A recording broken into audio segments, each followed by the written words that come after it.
Greetings and salutations, everybody. Welcome to my YouTube channel. My name is John Campea, and this is Open Mic. Now, what is Open Mic? Well, you know, I'm glad that you asked. See, on the John Campea Show, Monday through Friday, we take a little bit of time for some live questions, but here on Open Mic, that's all we do is just all live questions. I gotta tell you guys, I literally just ran in the door about 10 minutes ago. I just ran in the door about 10 minutes ago.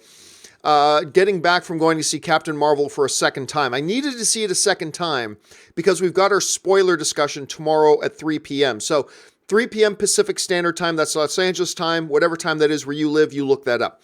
But yes, we are doing, me and Robert Meyer Burnett are doing a Captain Marvel open spoiler discussion tomorrow, so come on by and join us if you want. So I wanted to see it at least one more time. And I had a very good time at it, but I'll tell you what, it's the neatest thing.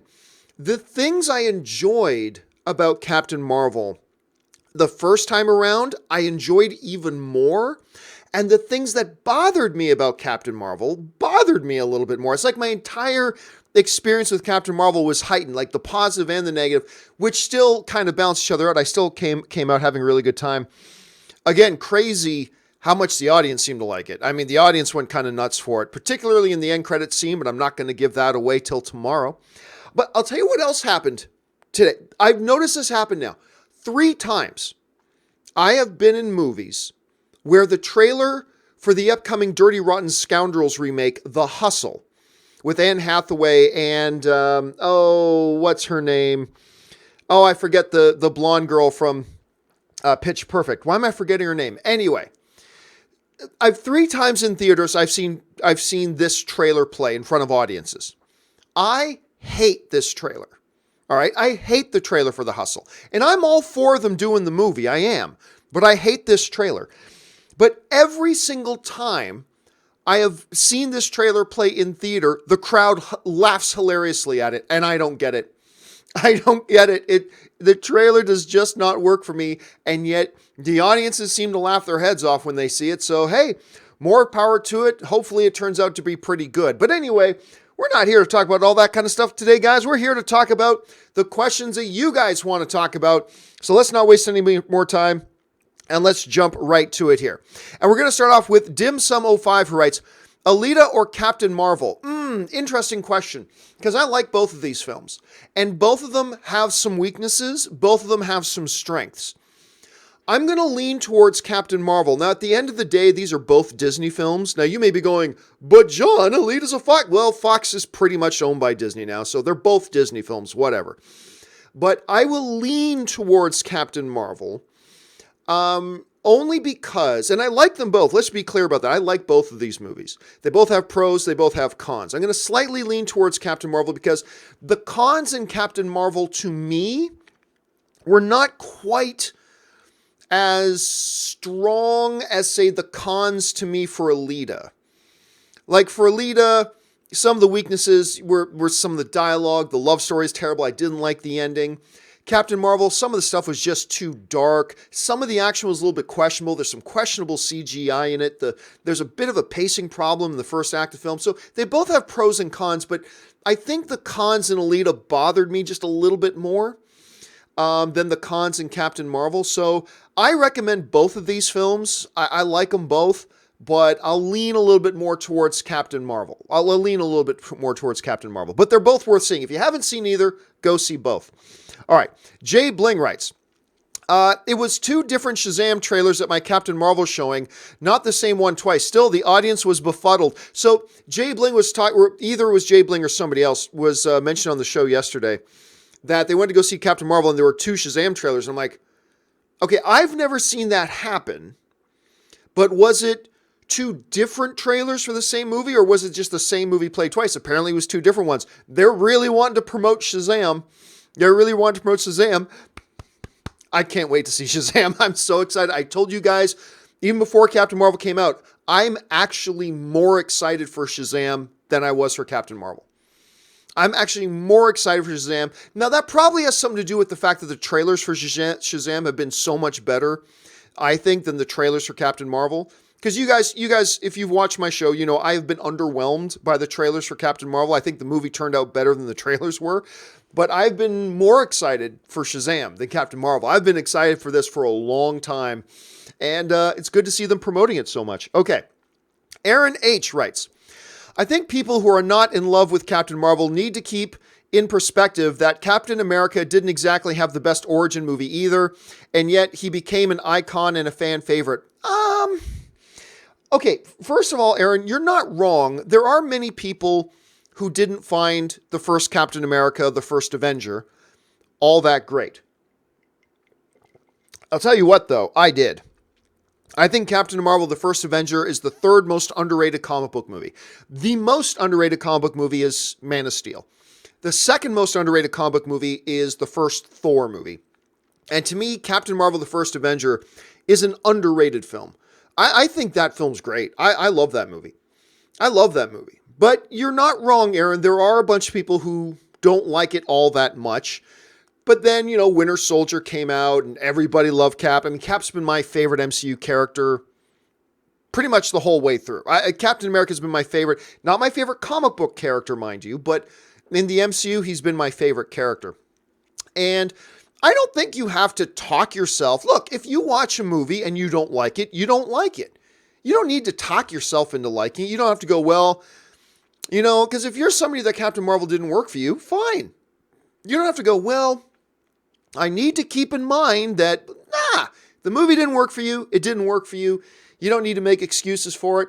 You don't need to come up with ways to convince yourself. I mean, but at the same time, it doesn't mean that the character is all that bad. Like, I wasn't all that thrilled with Guardians of the Galaxy 2, but I still love the characters in Guardians of the Galaxy. But, yeah, you're not wrong. A lot of people not in love with the first Avenger. I kind of am, though. I got to admit, I kind of am, Aaron. All right, thanks for sharing that. Aaron follows up with, it's solid and it gives plenty to build on in the future. Captain Marvel, oh, yeah, I agree. There is plenty there to build on the future. It is plenty solid. Again, that doesn't take away from me. Like, again, we live in this 10-10-10 society or 0-0-0. Everything with everybody is perfect 10 or absolute 0. One of the things I hate about movie fandom today. But because nobody is willing to love a film and openly discuss its weaknesses. And nobody's willing to dislike a film but admit the strengths of the film, even though you don't like it. Like, I hate the prequels, but I'll talk to you all day about the things I like about them.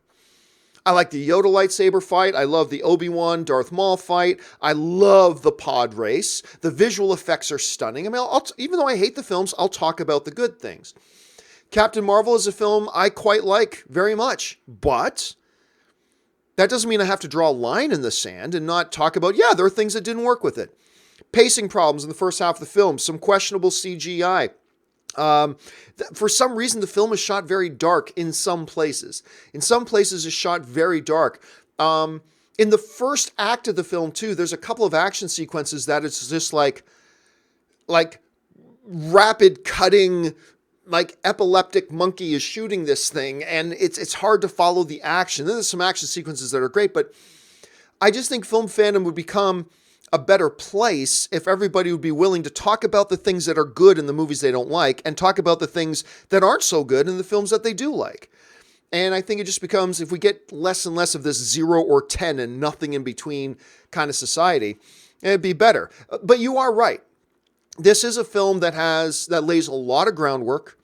It's a movie that connects a lot of dots in the MCU, which you might be wondering, what do you mean by that? Watch the film and you'll see what I mean when I say it starts to connect a bunch of dots. And it's solid, but just because you and I, Aaron, find it solid, that doesn't mean everybody is.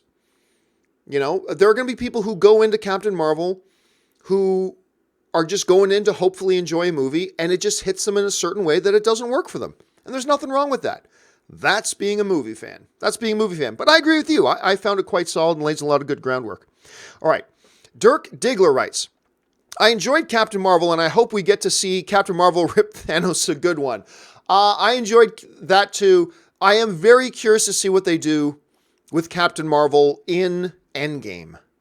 I'm very curious to see what the Russo brothers are going to do now that Captain Marvel has kind of been taken from her own movie and now put under the stewardship of Joe and Anthony Russo. and see how they use her and what they want to do with her, and what Kevin Feige, what his plans moving forward for the character are. It's going to be very intriguing to see. And yeah, it's going to be neat to see where they go. Again, I'm not 100% convinced that Thanos plays all that big of a role in Endgame. I'm not saying he doesn't, don't misquote me. I'm just saying I'm not 100% convinced that Thanos is the all-consuming, all-encompassing big baddie of Endgame. And maybe something else is. Something else or someone else, I'm not so sure. But we'll find out soon enough. It's coming, man. Endgame's coming. Okay. Sharon Carter writes, have you ever met Johnny Depp or been near him? Yes, I have met Johnny Depp. I actually forgot for a while that I met him, but ever so briefly. I met him at one of the Pirates of the Caribbean premieres. It was the one with, who's the actor in American Gods again? He was in American Gods and he was in Deadwood. Why am I forgetting this terrific actor's name? I'm forgetting his name. Anyway, it's the Pirates of the Caribbean that he's in. And they actually did the premiere at Disneyland, which I've never seen them do before, but they did the premiere there. And I was there and I got to meet Johnny Depp briefly. And he was everything you'd expect. He was a bit aloof.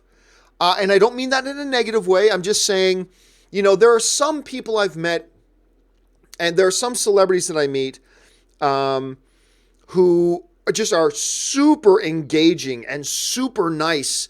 Like you just weren't expecting it. Like you just weren't expecting them to be that open and nice. There's a lot of them who hit you in such a way that you can tell you're the 300th person. Oh, and Jeffrey Taylor's saying in the live chat board, it's Ian McShane. Thank you. Yes, Ian McShane. The one that Ian McShane was in. Anyway. Then I've met a lot of actors where it's like you can tell you are the 200th or the 300th person they've had to meet today. And that takes its toll on people. And I never hold it against celebrities when I meet them on like a press day or something like that, and their eyes are a little bit glossed over and they're very, shallow, because you would be too if you've been sitting in that room and had to shake 300 sets of hands in a day and blah, blah, blah. And Johnny Depp was what you would think. He's, hello, and shake hands and answer a quick question, then move on, because that's what he had to do. So, yeah, I mean, it wasn't some sit down. It wasn't like the experience I got to have with Chris Pratt, but it was fine. He was perfectly fine. Let's see. Dimsum05 writes, I can't wait to see what the Russos do with Captain Marvel. I agree. I'm very curious to see what they do with her. Look, Kevin Feige has said this is the most powerful character they've ever had in the MCU. So what do you do with her? And how do you tell compelling stories with that? How does this character now fit in with the rest of the characters? And you know what? The MCU has done a terrific job. Let's not forget, Thor is Thor. Thor is a god. And they have found a way to make him fit in beautifully with the MCU. Now, I've heard some people, Marvel fans, question, how are you going to take a character as powerful as, say, a Captain Marvel and have her fit in well with the rest of the Avengers universe? And my response to that would be, well, they did it with Thor, and Thor's not that far off from Captain Marvel. And I don't want to give anything away, but Thor is not all that far off from a Captain Marvel, and yet they found a way to make Thor fit in beautifully. And I think they will find a way to make Captain Marvel fit in beautifully once they start to fit her into the wider MCU, which is what they're going to do in Endgame. Let's see. Dirk Diggler writes, I remember about a year and a half ago, after the Justice League disappointment, you said that if Aquaman, Shazam, and Wonder Woman 2 are successful, that there would be no need for a reboot in the DCU. What is your position today? Well, I mean, I thought they should have rebooted. I mean, I've made no secret about that. I thought they should have rebooted. There was no one path to victory for DC. After Justice League, it's not like they had no options left. The only thing they could do was reboot. I think there were several options they had other than rebooting. I just always felt that the best solution was to reboot. I thought that would give them the greatest chance of success. But there were other ways to succeed. I just thought this was the best way. Walter Hamada clearly felt differently. That's why he makes the big bucks. He felt differently. And he felt, no, we can kind of start again without starting again. And you can tell that the DCEU has a completely different philosophy now than it used to have. And they're becoming very isolated in the individual superhero films, which seems to be working for them. And apparently that follows through in Shazam, which I cannot wait to see. And everything's going pretty damn well. Everything's going pretty damn well. Do I still to this day feel like it would have been even more effective had they just rebooted? Yeah, I kind of feel like it would have been more effective that way. But that doesn't mean they can't still be very effective and still get to the win doing it another way. And there may have been 2 or 3 other ways they could have done it that also would have gotten them to the win. And look, I've been saying since day one that Walter Hamada came on board. I believe you're going to, now with the new sheriff in town, you're going to see a new direction. I think this spells, I think this should give a lot of hope to fans of the DCEU and where it might be going. And you're starting now to see that success. We're starting to see that success now. And let's see if they can keep that rolling, because man, wouldn't it be great? Because look, we've had an MCU that has been working for a long time, right? And then we've had the DCEU that has pleased some, but I think we would all agree has not pleased many. Is that fair to say? Is that fair to say? That it has pleased some, but it has not pleased many. And then we've had Fox Films really been kicking it up a notch, although they're just becoming Disney now. We've had a couple of wins from Sony with Spider-Man Into the Spider-Verse, and Venom was a win. Wouldn't it be great as comic book movie fans to have 2 major, thriving, healthy, successful, and beloved major comic franchises running on the movies at the same time? We've not had that yet. We've not had it. You know, we had The Dark Knight, and that was before the MCU really had its footing. Then the MCU kind of took over, and DC's never really caught up. Wouldn't it be amazing to have 2 thriving, healthy, successful, major on-screen comic book franchises running at the same time? How glorious would that be? How glorious would that be? When we can get away with the blind corporate zombie slaves, I only listen to Marvel, I only listen to DC, and anything else, then we can brush away all that nonsense. It's always been nonsense. And just get back to being comic book movie fans. Screw the corporate label, whether the Marvel label is on it or the DC label. And just get back to it, man. I just feel like, we may be on the cusp right now of a new level to this golden age of comic book movies. Because I'll tell you what, Aquaman was very crowd pleasing. If Shazam can come out now and live up to its promise, dude, now we've got 2 major franchises where I think, generally speaking, most people are going to be looking forward to the next installment from both of them. How great is that? How exciting is that? This is a great time. And, you know, and then maybe pretty soon, look, I'll tell you what, too, Shazam knocks it out of the park like we think it will. And then Wonder Woman, under the direction of Patty Jenkins, comes out, and it also follows up greatly. Now we're talking about Kevin Feige and Walter Hamada. Now it's not just 1, now it's 2, and it's exciting as hell. It's exciting as hell. I'm personally very pumped for the era we have coming up. If DC can maintain this course and Walter Hamada can take them into the promised land. He seems to be taking them in the right direction now, so we'll have to wait and see. Reboot or no reboot, his plan seems to be working. So, keep going, Walter. Keep going. Well, you do you, Walter. You do you, because it's working. And let's see that thing follow through. All right. The Dawn writes, Maggie's Donuts from Captain Marvel is on my corner. I don't remember Maggie's Donuts.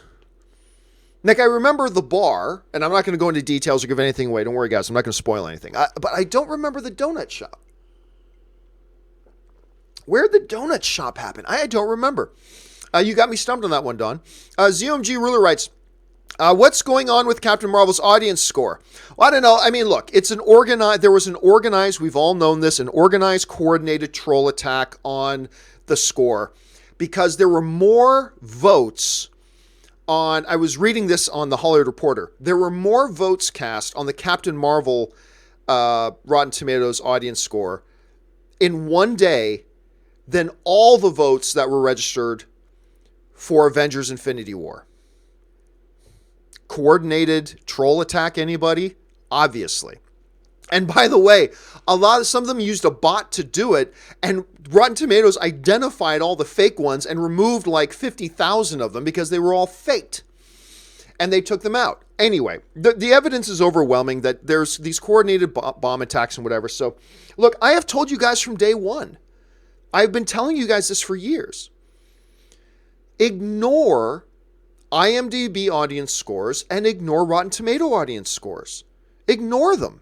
The only audience score that matters is Cinema Score, because Cinema Score is the only audience score that physically is at the movie theaters and questions people as they come out of the movies. They verify that the people they're talking to are, number one, real people, and number two, people who have actually seen the movie, which you don't get on IMDb critic scores, or IMDb user scores, or on Rotten Tomatoes user scores. You get coordinated efforts of people to game the system for their own political agenda, and they try to subvert the system and to game it. And that's why I keep telling people, it doesn't matter if your favorite movie has the top audience score or if it has the worst audience score. Pay no attention to it. I've been saying this for years, guys. Years I've been saying this. Ever since I was at AMC, I've been saying this. I've been saying this forever. Ever since so many years ago, when The Dark Knight came out, and the number one audience score movie on IMDb was The Godfather. And The Dark Knight came out, and there became an organized, and I love The Dark Knight. We all love The Dark Knight. But there became this organized effort from people getting others to go to IMDb and downvote The Godfather so that The Dark Knight could be the number one thing. And as soon as that happened like 8-9 years ago, I was like, oh, so these user ratings are completely useless. They're completely useless. As long as people can get together and game the system, then they're completely useless and there's no point in even looking at them. And I have been saying that for almost a decade.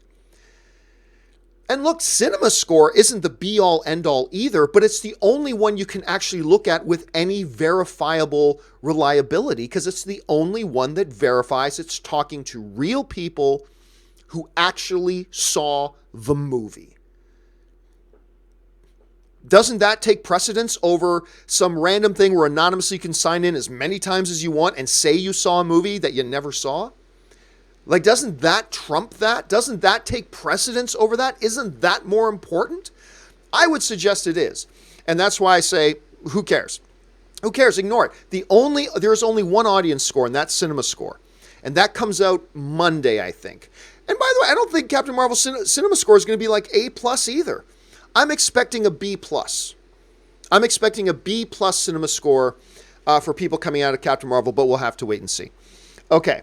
Anyway, Carl Adams writes, saw Captain Marvel Thursday. The movie ended to audience applause. I noted lots of women and older couples in the crowd. Maybe Robert was right. You know what the funny thing is?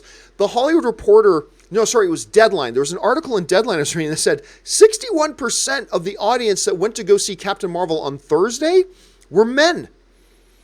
That surprised me. I was not expecting that. I was expecting that it was going to be like 60% or more women, but the report in Deadline said like 61% of the audience was actually men. That to me was a little bit surprising.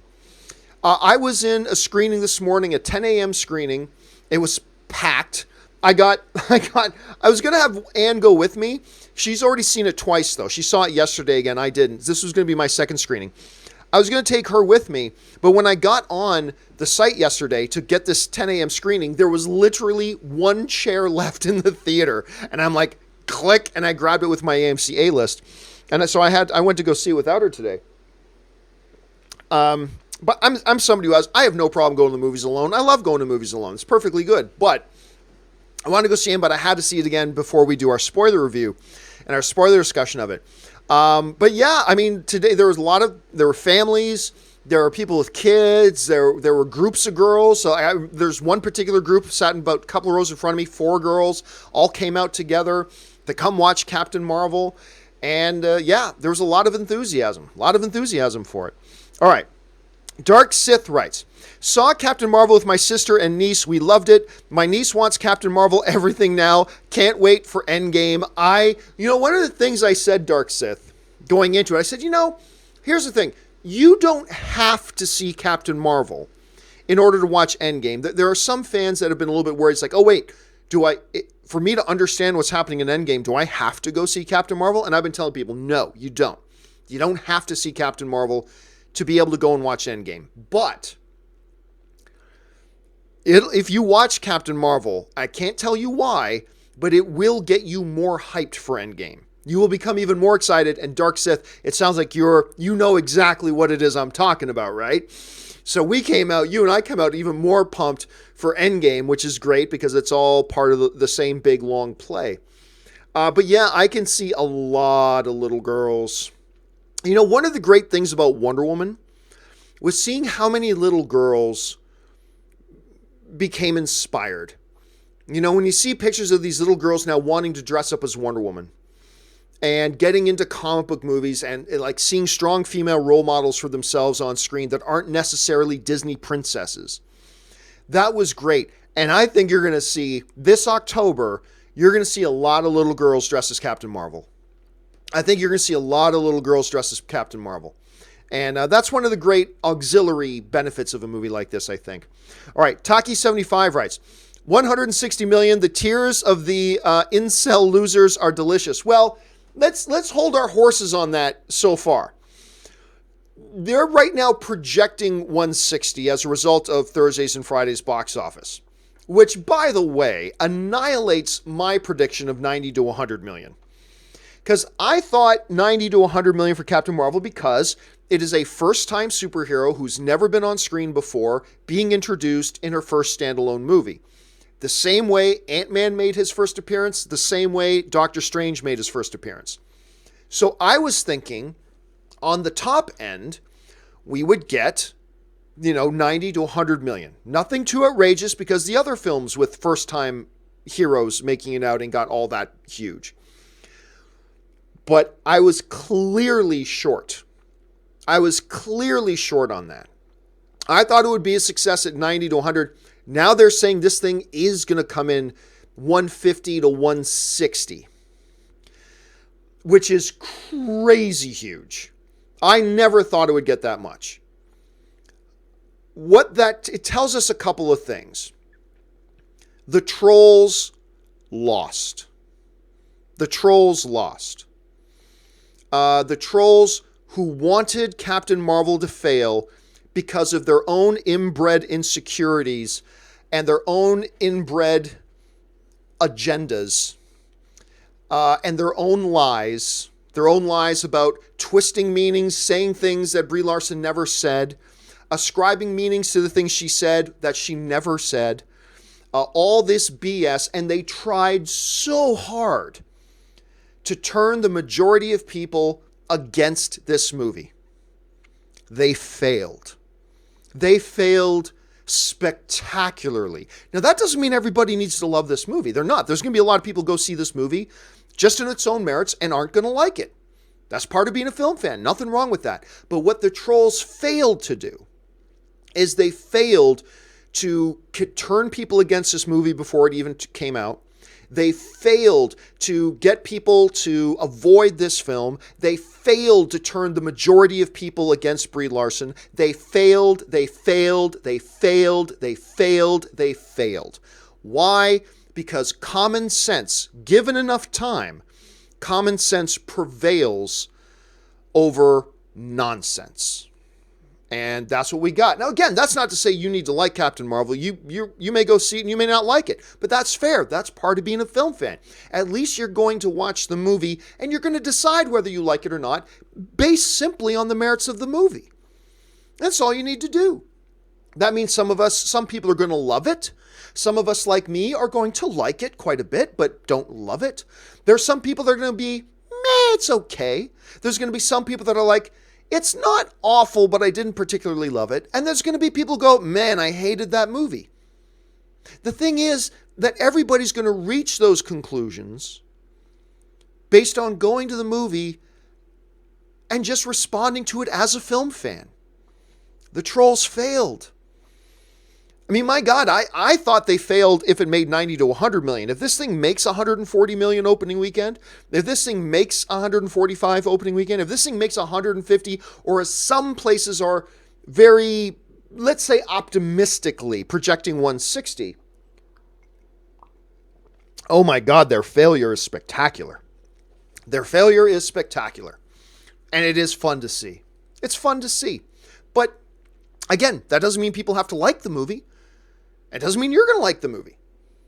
I was hoping it would be better than it is, but it's still really good. I still had a good time. I've gone to see it twice. I'm going to go see it at least 2 more times. Had a good time with it. I mean, I saw Doctor Strange like 5 times in theaters too. But yeah, it's fun to see. I mean, look, I don't care if Captain Marvel makes 90 million or if Captain Marvel makes 150. It just gives me a little bit more hope in humanity when you can see these little cupcake, insecure Delta males who are so insecure that a little white girl saying, hey, maybe the press we let into these events should include more than just middle-aged white guys. Maybe, I mean, have the middle-aged white guys there, like me, but maybe we should invite more people who are a little bit different and represent different demographics. Oh, the cupcake, fragile little Delta males. Oh, they can't handle it. It makes their whole masculinity crumble and fall. It's like, I can't, no. It's like the Wicked Witch of the West getting water poured on him. No, everything has to be just straight white males. And they cry and they cry. And then they make up these lies about saying things that were never said, ascribing meanings that were never the meanings, and trying so hard to organize people like, let's get together and bomb the Rotten Tomatoes thing. Yeah, that'll show them. You failed. You failed so bad. And that's great. And again, means nothing about liking or disliking the movie. Except now, people are actually going to say they like the movie or dislike the movie based on its own merits and not the BS, agenda-driven, fragile little cupcake ego Delta males who fall to pieces because one little white girl said something that didn't sit well with them. Woo! Anyway, that's those guys. So there you have it. Anyway, let's see. Let's move on here.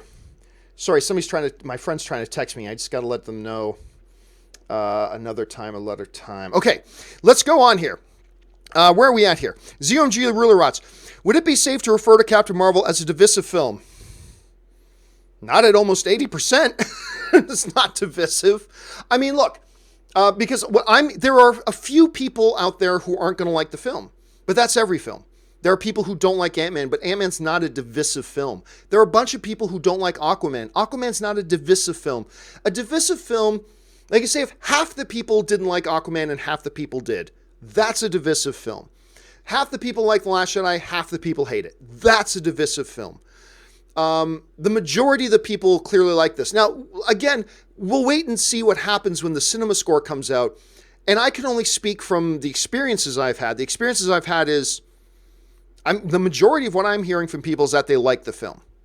So I wouldn't call it a divisive film. Now, if cinema score comes out and it gets like a C- or something, hey, then there's a new discussion there to have. But at this point, nah. A small fragment of fragile little cupcake Delta males do not represent enough they're dwarfed by the larger average movie-going audience. They don't represent enough to say it's divisive. It's not at this point. It's not. The Last Jedi, divisive. Justice League, divisive. Other films that we could probably mention that are divisive films. It doesn't look like Captain Marvel is. No. Okay. Let's see here. Mike Hill writes, I'm sticking to my guns, and I really think we will see Kang in Endgame. If I'm wrong, I will eat eggs with ketchup. Yuck. Hey, look, Kang is a possibility. Because again, like I said, like I don't think Kang will be. Like for the record, I don't think he will be. But I'm also not convinced that Thanos will be the big bad of Endgame either. Now, whether he's the big obstacle, or whether a circumstance is the big obstacle, or whether a natural event is the big obstacle, or whether a character like a Kang the Conqueror is the obstacle, it remains to be seen. So I still don't think it's Kang, but it's possible. It's certainly possible. You're not going to hear me say it's impossible. It's possible. I think unlikely, but we'll have to wait and see. We'll find out soon enough. Alex Perez writes, I don't know why representation in movies is important for people. I don't care if I don't see any Latinos in movies. All I care about is seeing a good movie. Well, here's the thing. I remember talking...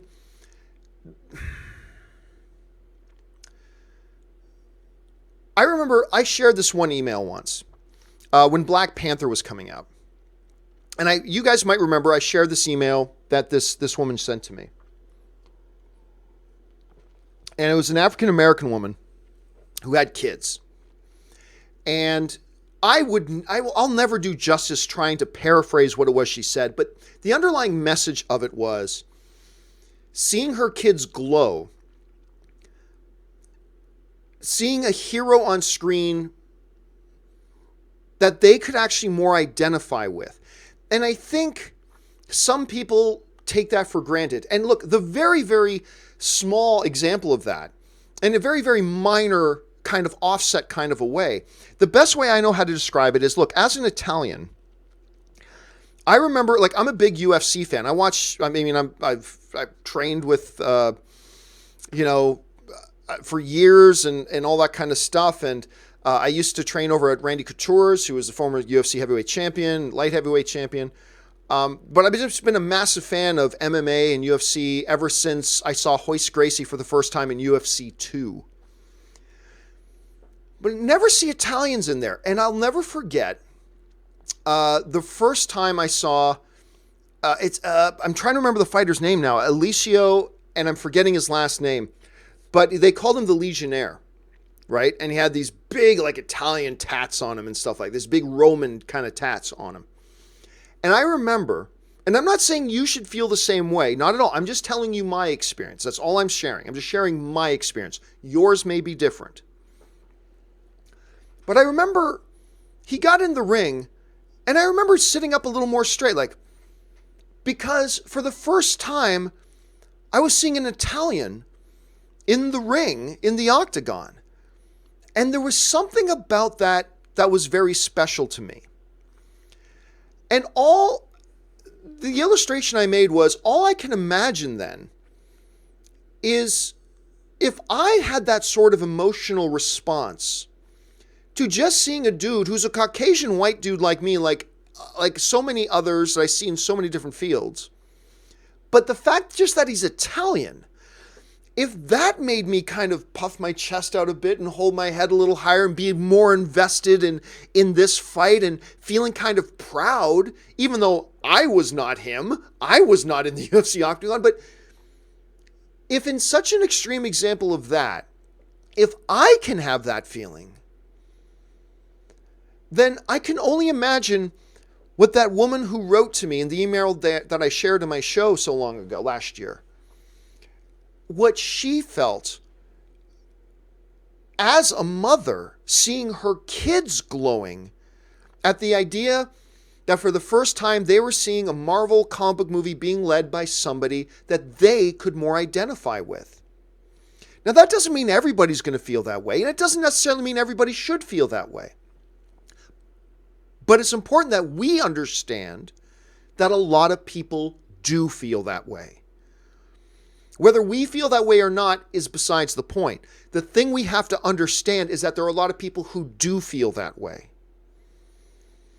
And the illustration I made when a lot of people will say, well, you shouldn't care if it's somebody who resembles your nationality or your ethnicity. All that counts as a good movie. That's kind of like a rich guy saying to a poor kid, you shouldn't care about money. Money's not the most important thing in the world. Easy for you to say, you're the one with all the money. I mean, that's how it kind of comes across. It's not how we intend to come across, but that's how we come across. Now, look, I'm not a sociologist, and I'm certainly not an expert in, demographical psychology. I'm not an expert in any of that. All I know is what my experience has been. And my very limited experience has been when I saw somebody who was a reflection of my heritage in something that I enjoy so much, like the UFC, it gave me a sense of identity and a sense of pride in it that I just can't explain. And I can only imagine that for other people of other demographics and other groups, that when they finally see somebody who more identifies with who they are on the movie screen in something they love, whether it's an MCU movie or a DCEU movie, or whether it's Black Panther, whether it's Cyborg, or whether it's Wonder Woman or Captain Marvel or whatever, I can only imagine what a lot of them must feel. And for any of us, whether we're Latino, white, Italian, Portuguese, whether we're Black or Asian or whatever, for any of us to dismiss that, I think we're missing the big picture. I think we're missing the big picture.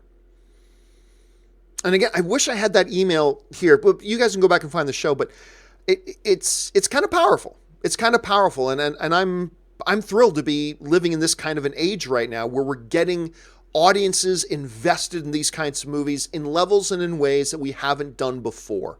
And I think that's great. Now, by the way, Alex, on the base idea of what you're saying, the most important thing is a good movie.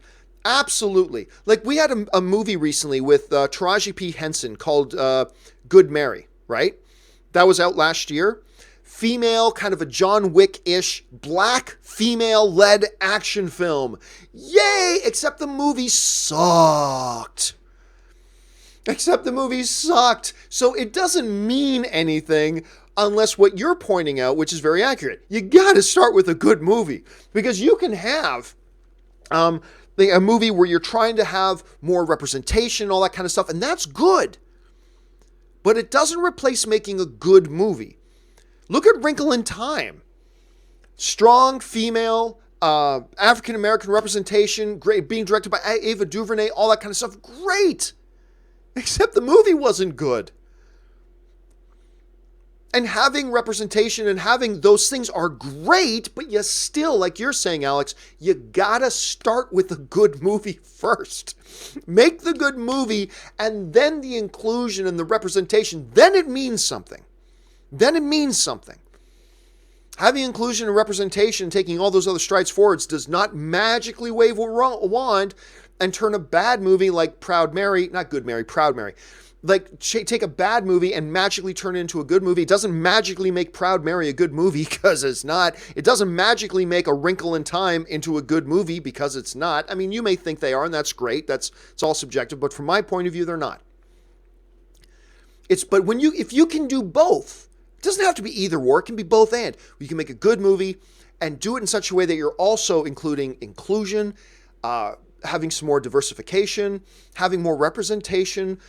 So you're bringing in the wider family of the movie-going audience. That's a special thing. And not all of us get that. But we have to acknowledge that it means a lot. Even if it doesn't mean a lot to us, it means a lot to a lot of other people. And I think that's important. Anyway, Damien Davies writes, The Frighteners is a great movie. Thoughts? I don't think it's a great movie. It's certainly... And it's been a long time since I watched The Frighteners, but I think it was pretty standard fare. But hey, you seem to like it a lot, Damien. That's all that's important, man. All right. James Welsh writes, Do you think Stephen Amell will have success outside of Arrow? I hope so. I like him a lot as an actor. I hope so too. Number one, he's already demonstrated he can have a lot of success in the ring if he wants to do more wrestling, because he's done some great stuff in wrestling. I have a lot of respect for Stephen Amell. I think he's evolved tremendously as an actor since Arrow started. Unfortunately, his first big movie, which was Teenage Mutant Ninja Turtles, the second Teenage Mutant Ninja Turtles movie they recently did. Unfortunately, that was his first kind of big movie, and that was the wrong one to do, apparently. That was the wrong one to do. I like that first Teenage Mutant Ninja Turtles, by the way, but this second one was just bad. Second one was bad. I mean, if you like it, that's great. I thought it was bad. I was very disappointed in it. So I don't know. I think we're not going to find out, though, and I don't think he's going to find out until he walks away from Arrow, and then we'll see what can happen. I think he's got a lot of star qualities. Can he break through to that next level? I'm not sure. But I'm certainly going to be cheering for him because I think he's got a lot of tools, and I think he's just got more upside. I think he can develop even more. So I'll keep my fingers crossed for him, and I hope that he does. All right, let's see. O+98 writes, if you were a WB exec, would you tried to remove Snyder right after Man of Steel? Because it's his third divisive movie after Wonder Woman and one critical pan sucker. Yes, I do think, look, we already know this for a fact, a lot of Warner Brothers executives did want to remove Snyder after Batman vs. Superman. And I wish they had, because honestly and quite frankly, I think it would have been best for Zack Snyder. I think it would have let Zack Snyder go, okay, hey, I made Man of Steel and I made Batman vs. Superman, and I'm proud of those. And those movies have their fans, including this guy. But I'm just digging a hole right now, and a lot of people aren't getting on board with my vision. So I'm going to cut clean right now, and I'm going to go and do other things with my creativity. And I think it would have been best for Zack Snyder had he been given that opportunity to do that earlier. And the other thing we know is that the only reason they didn't let him go was because they were too close to shooting. They were supposed to start production on Justice League just a few weeks later. And that's the wrong reason to keep a director on board. That's the wrong reason. So personally, I think it would have been best for Justice League, and I think it would have been best for Zack Snyder. I think Zack Snyder would be in a much better place today if it wasn't for the fact that some people, Warner Brothers, made a bad decision, which was, no, let's make him do this one, even though we're only a few weeks out. I mean, it was just the wrong move. It was the wrong decision. I think it would have been best for Zack. I think it would have been best. And we're starting to see Zack's got a new movie. Granted, it's a straight to Netflix thing, but hey, he's making films again. And let's see if he can recapture that magic. And I think we're going to get some good stuff out of Zack Snyder as we move forward. Okay. James Gold writes, went back to Jedi Council episode. Speculation was great. Rey's staff, Plagueis as Snoke, Kylo Rey being siblings. But did speculation hurt reception? There's always a danger of speculation hurting reception. The problem is, James, is that when people get invested in their speculation, that's when problems happen. See, it's fun to speculate. And it's fun to... I'm trying to think of something that happened in The Force Awakens that I really didn't think would happen. I know there were a couple of things that I did not think would happen in Force Awakens, and they did. But the key thing is, I didn't get invested in those things happening or not happening. See, it's fun as fans to go, I think this is going to happen. I think the Force is going to do this. And I think the Rebels will do this. And I think Darth Vader is still around. And I think it's fun to invest, to speculate in all that. It's great. It's part of being a film fan. The problem is, some people get so invested in those speculations and those guesses and those theories that they predetermine if the movie doesn't do what I think it should do, then I'm not going to like it. And we all are at risk of that, right? We're all at risk of that. I think I do it. I think you do it. I think everybody does it. And that's where it becomes a problem. That's why a lot lately, over the last couple of years, you've probably heard me say this a lot. When people say, what do you think they should do in this? And my answer now is, you know what? As a film fan, what I've learned is that I shouldn't I shouldn't say what I think they should do. I shouldn't make a list of check boxes because I've done this a lot as a film fan, and I shouldn't. What I've done a lot in the past is that when a movie's coming out, I make a mental list of check boxes that says, this movie that's coming out has to do this, and it has to do this, and it has to do this, and it has to do this, and if it doesn't do it, then I'm going to think they made a mistake, and I'm not going to like it. When really I'm just robbing myself at that point. So I can still have fun and speculate, but I refuse to make lists of things they need to do in this movie, you know? At least I try. I think I probably still do it from time to time, but I'm trying not to do it. You know what I mean? So yes, speculation is fine, but when speculation becomes conditions, how's that, James? When speculation moves from just being fun speculation to, I'm now creating a list of conditions that unless the movie does this, I'm not going to like it. That's when we start to rob ourselves as film fans, I think. All right. David Crabtree writes, okay, John, serious question. Who was sexier, Cameron Diaz in The Mask or Tia Carrere in True Lies? Both movies released only 13 days apart. I didn't realize that, David. Seriously? Oh, my God. Tia Carrere. And you know what's fun? She goes to a lot of events. So I've gotten to see and meet and stand close, I should say, to Tia Carrere a lot over the last couple of years. And it's those days that I go, oh, I love my job. Because Tia Carrere, oh my God, Tia Carrere in True Lies. My God, that woman is so beautiful. Oh, that woman's so beautiful. Anyway, I'm going to go Cameron Diaz in that one. Cameron Diaz in The Mask might be the sexiest that any male or female has ever been in a movie.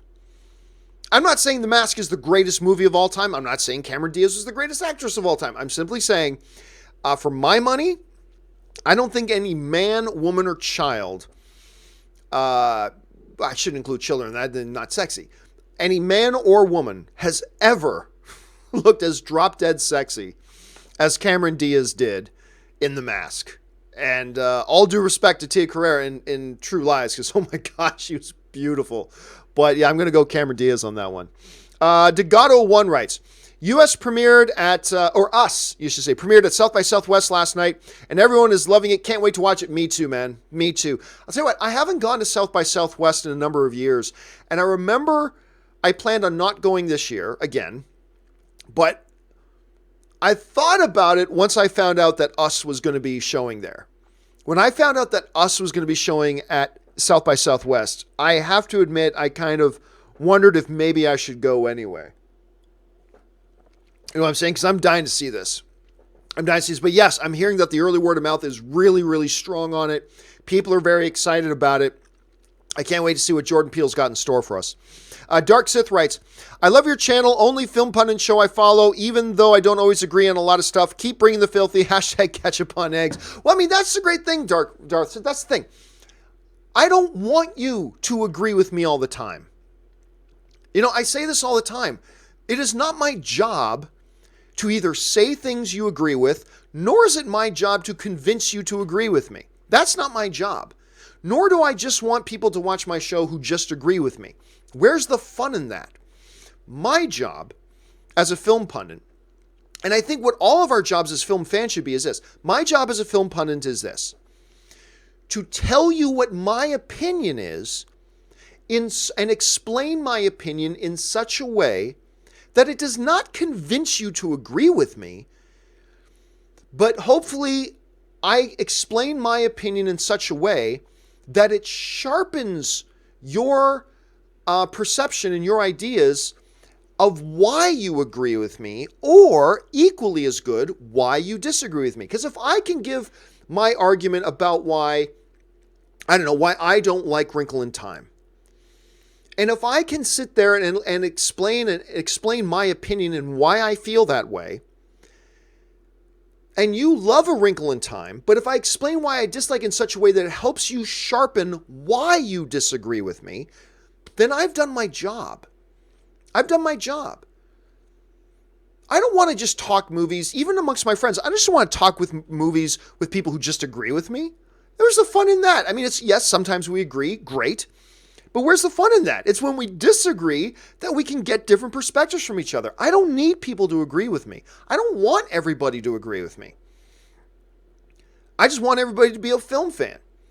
And if I'm doing my job right, which I do not always do, but if I do my job right, then people who watch my show will have more clarity on different issues about why they agree with me or why they disagree with me. I'm not doing my job if everybody agrees with me. That's not my job. So I love the fact, Dark Sith, that you are a part of our film fan community here and you don't agree with me a lot of the time. That's great, because that's the fun of being film fans, right? Anyway, that's just my notion. So thank you so much for that. That actually means a lot to me, Dark Sith. Thanks for sharing that. All right.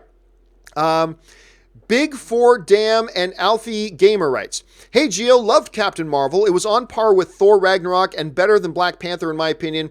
Watching again tomorrow with my son. Cool, man. That's great. I mean, I think you may have liked it a little bit more than me, but it's always great when there's a movie coming out that we're looking forward to and we're excited and we get that enjoyment and excitement out of it. And that's awesome. And it's even better when you get to share that experience, when you get to share that movie with somebody else. That's always great. And I'm glad you had a good time for Big Dam. Okay. Damian Davies writes, I thought Venom was better than I expected. Having said that, all things being equal, my ideal iteration would be Spider-Man versus Venom. Yeah, that was one of the big things, right? Damien first of all, I think a lot of us feel that way about Venom, that it was better than we thought. Now, I said going into Venom, number one, Venom can succeed without Spider-Man, and I think it will succeed.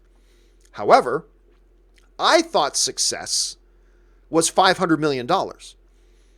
There's no way I thought Venom was going to make $800 million. No way in hell. No chance that Venom's going to make 800. And come on, let's not put unrealistic expectations on Venom. It's not going to make 800 million. What does it do? Goes out, makes 800 plus million dollars. Same thing with Aquaman, right? I'm like, hey, Aquaman's going to be successful. It's going to be a success. But success is 500 to 700 million. At most, I said back in the summer, its absolute ceiling was 700 million. It will not make 800 million. And there is no way in freaking hell that Aquaman is going to make $1 billion. No way. What did it do? Went out, made $1.1 billion. But anyway, going back to the Venom situation, I think a lot of us, I was surprised by how much I had a good time with it. Much like a number of other movies, it has its flaws. It definitely has its flaws. You're not going to get any argument out of me about that. Absolutely has its flaws. But I smiled and laughed and was really invested in the movie far more than I thought I was going to be. Really, I went into Venom just kind of like, come on, Sony, don't completely screw the pooch here like you did with The Amazing Spider-Man 2. Don't completely screw the pooch here like you did with Sam Raimi's Spider-Man 3. Just don't totally screw the pooch, okay? There's a True Lies reference for you. Just don't totally screw the pooch. It was pretty damn entertaining. Not everybody thinks so, that's fine, but I was really entertained by it. And one of the things that it really knocked out of the air was this whole notion that there was this popular notion at the time that Venom cannot work unless Spider-Man is there. It can't work. There's no way Venom's going to work unless Spider-Man's there. $800 plus million kind of suggests it worked without Spider-Man. And they were able to get people out without Spider-Man. And that's great. Now, I think you're saying something here, Damien, that a lot of us would probably agree on. All other things being equal, would we all love to see Venom v. Spider-Man in a live-action film? Hell yes. Hell yes. That doesn't look like it's in the cards anytime soon. And I think that's fine. I think that's okay. That's fine. Someday it'll happen. It's not going to happen anytime soon because of the way the nature of the agreement between Sony and Marvel kind of works right now. And that's fine, though, because it worked without Spider-Man. It can continue to work without Spider-Man. But, yeah, Damien, I think even a lot of us, even the most optimistic of us would go, yeah, but it would be pretty damn fun to see those two on screen together. James Welsh writes, seeing the trailers for Aladdin, I don't get a Guy Ritchie vibe. Looks like a different person directed it. Well, here's the thing, James. I don't think the trailers have given any vibe to it. All the two trailers have given us is wide establishing shots. That's been it. with the very odd close-up. We haven't even heard any dialogue. We are 2 trailers in, and we have not gotten a single line of dialogue from the lead title character. At all. Not a single line. Nothing. So, I mean, I agree that we watched the trailers and I'm not getting a Guy Ritchie vibe, but I'm not getting any vibe from these movies. We've gotten one line of dialogue from one of the 3 major characters. The 3 major characters being Aladdin himself, and then, of course, the princess, and then, of course, the genie.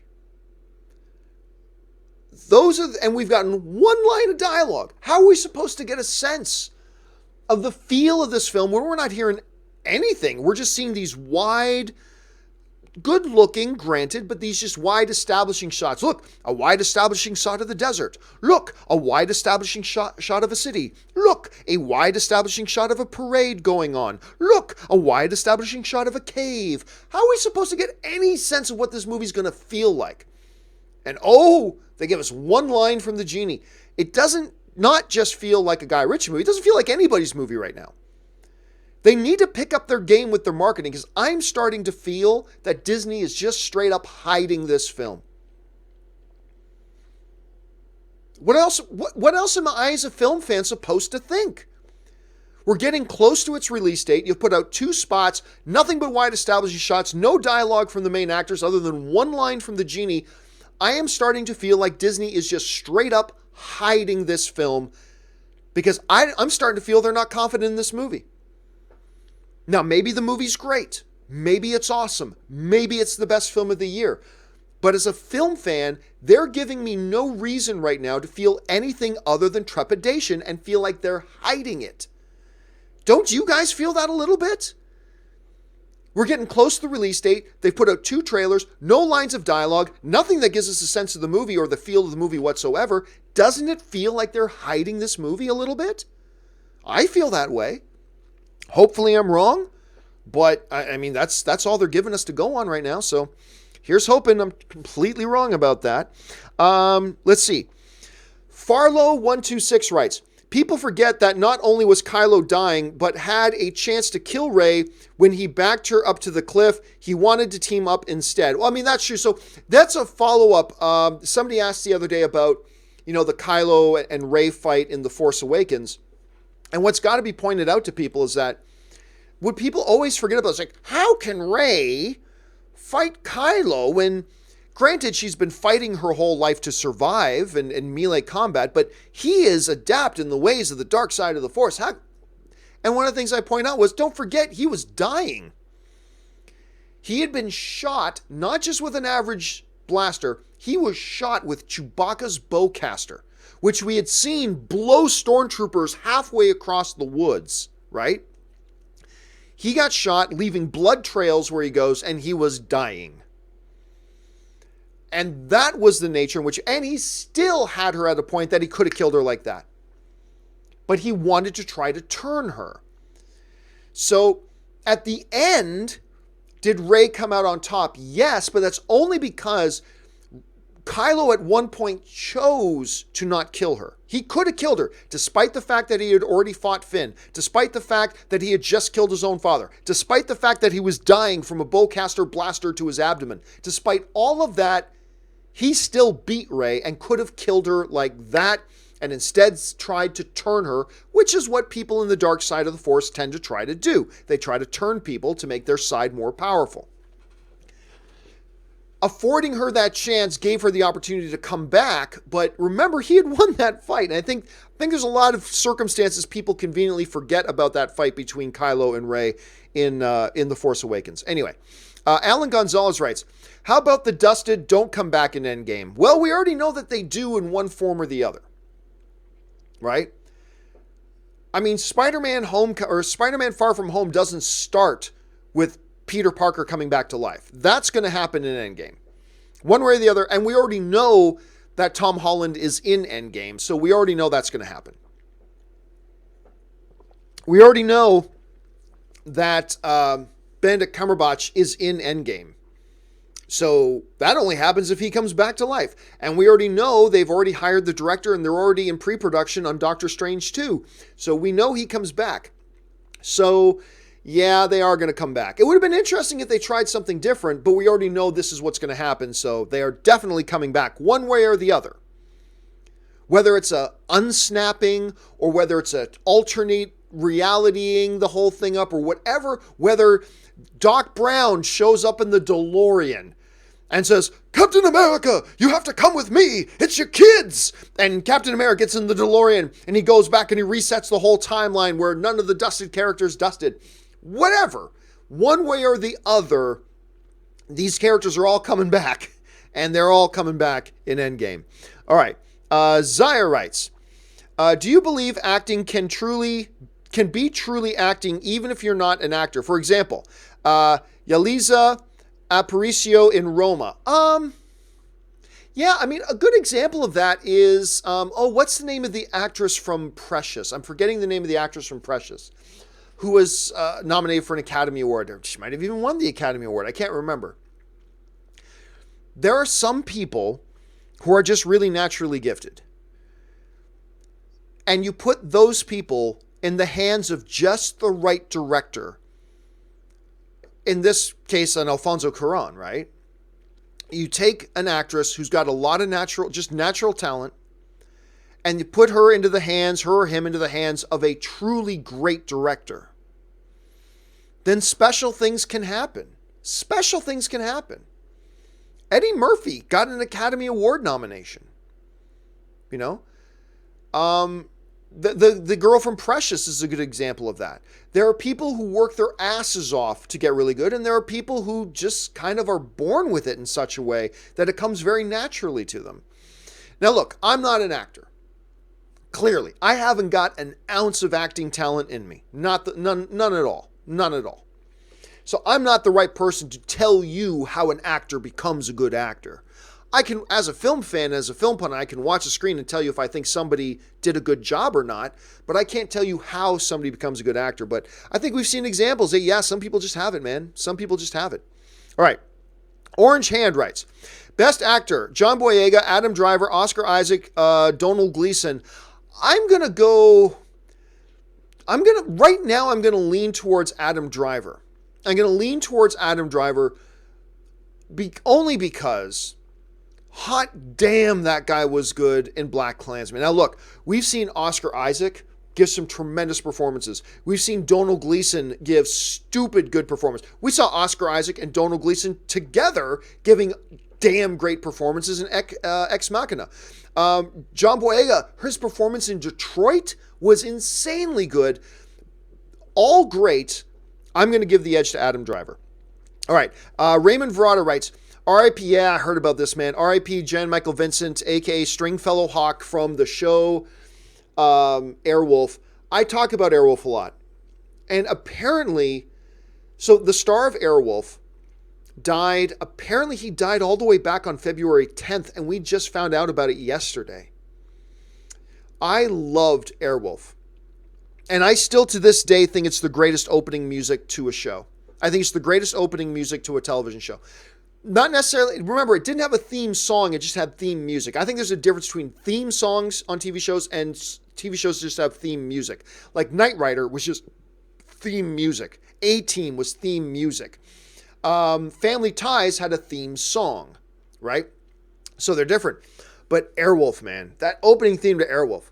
And the great Ernest Borgnine was in Airwolf too. I mean, I'm just feeling hyped just thinking about the music. It's incredible. And, Jan Michael Vincent was also a guy he was a cautionary tale. He submarined his own career with drug addiction and stuff like that and all that kind of. He was still able to have some success in his career and all that kind of stuff. But yeah, I was very sad to hear about that. And by the way, I didn't know, apparently a long time ago, he had to have a leg amputated. I never even knew. I never knew. So, yeah, man, I was very sad to hear yesterday that Jan Michael Vincent had passed away. Okay. Ace writes, imagine a solo Joker film with Heath Ledger as the Joker and Christopher Nolan directing and writing it. I think that would be something special. Thoughts? Well, I mean, Sure. I look, first of all, any Christopher Nolan film is going to be something special. Any Christopher Nolan film is going to be something special. And then you take an Academy Award-winning performance by an actor and say, imagine if they did another thing together. Well, of course it would have been something special. Sure. Absolutely. It's like saying, hey, man, if you got, I don't know, a couple of the cast from The Departed and had Martin Scorsese, who won the Academy Award for Best Director for The Departed, come back to do a follow-up film with another character. That could be something special. Well, of course it would. Of course it would. I don't think you're going to find anybody that would disagree on that. I mean, that's 100%. Christopher Nolan, who every movie he makes is special. And then Heath Ledger, who granted I think Heath Ledger was a hit and miss actor, but in the role of his lifetime, in a role that won him an Academy Award, you get them together again to do another movie. Sure. Yeah, absolutely. Could have been something really special. No doubt. I don't think you'll find anybody that will disagree with you on that, Ace. Okay. Rodney Alexander writes, John, just realized it was Nebula's fault. If she didn't try to sneak and kill Thanos, he would, if never, you probably meant of never. He would have never knew where the Soul Stone was, thus clearing Star-Lord of all the hate, thus us not getting Endgame. Well, yes and no. Yes and no. First of all, according to Thanos, Nebula nearly succeeded killing him. So if she had killed him, no problem. If she had never been caught, maybe, but that doesn't take away the notion that Thanos still would have thought he still would have suspected Nebula knew, and he may have still tried to hunt her down. Even if he never caught Nebula, he may have still suspected that she was... Look, Gamora would have been the only possible link he would have to finding the Soul Stone. So he would have gone after her anyway. He would have tried to get her and talk to her anyway. But don't blame it on Nebula. Gamora never should have told him where the Soul Stone was. I mean, I get it. Thanos is torturing your sister. But if he gets the Soul Stone and all the stones and snaps his finger, the entire half of the universe dies. Half of the universe dies. Probably a good 50-50 chance is going to be your sister anyway. And half of your team, Star-Lord, Rocket, Drax, Mantis, half of them are going to die. If Nebula or if Gamora had just not broken, because even Nebula was pleading with her, even while she's being tortured, Nebula was pleading with Gamora, don't tell him. Now, I'm not condemning or judging Nebula or Gamora because, hey, if you and I were in that position, maybe we do the same thing. But the bottom line is this. If Gamora never told Thanos where the Soul Stone was and didn't take him there, then Thanos never gets the Soul Stone. Just like that. Thanos never gets the Soul Stone. Simple. Simple.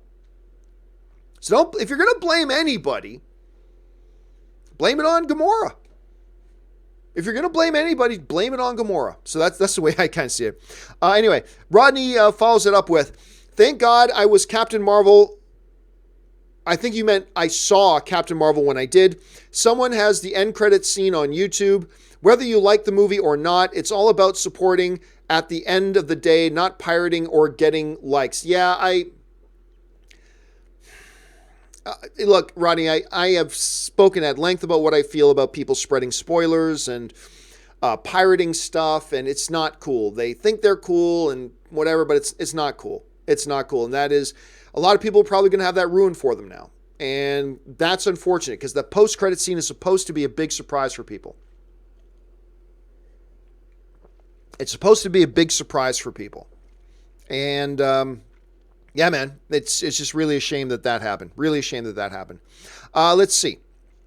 Curtis Lopez writes, Remember everybody, early screening for Shazam on March 23rd. Tickets not on sale yet, but on the lookout. John, they'll have one at AMC Burbank 16. Oh, of that I'll have no doubt. Now, I'm going to see Shazam before that, thankfully. I'm going to see Shazam before that, but I am definitely buying me some tickets to go to that early screening anyway. Even if it's the second or third time that I see it, I am definitely buying me some tickets to go see that screening. And yeah, they usually hold these at the AMC Burbank 16, which is like a 10, 15-minute walk up the street for me, which is awesome. And I get to see a lot of stuff. So I, Curtis, will absolutely be there. Okay.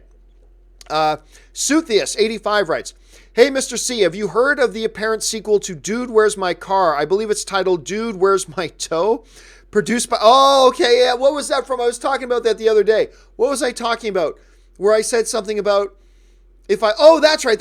So what Suthius is talking about is, here's an illustration I had about the people who complain about the end of Man of Steel. And I will never understand the logic behind this argument that Superman shouldn't have let General Zod destroy half the city and kill hundreds of people. He tried to stop him. And by the way, General Zod wasn't trying to destroy half of a city. He was trying to wipe out all of humanity. General Zod was trying to wipe out all of humanity. He wasn't trying to knock down a couple of buildings. He wasn't trying to kill a couple of hundred people. He was trying to wipe out the entire human race off the face of the planet so it could be re-terraformed to become a new Krypton. Superman, who had been Superman for one day, against a lifelong trained, born and bred soldier like General Zod and the other Kryptonians, Superman, who had been Superman for one day, found a way to stop him from wiping out all of humanity. And in the process of stopping him, yeah, some buildings got knocked over, some people died, but he saved the human race.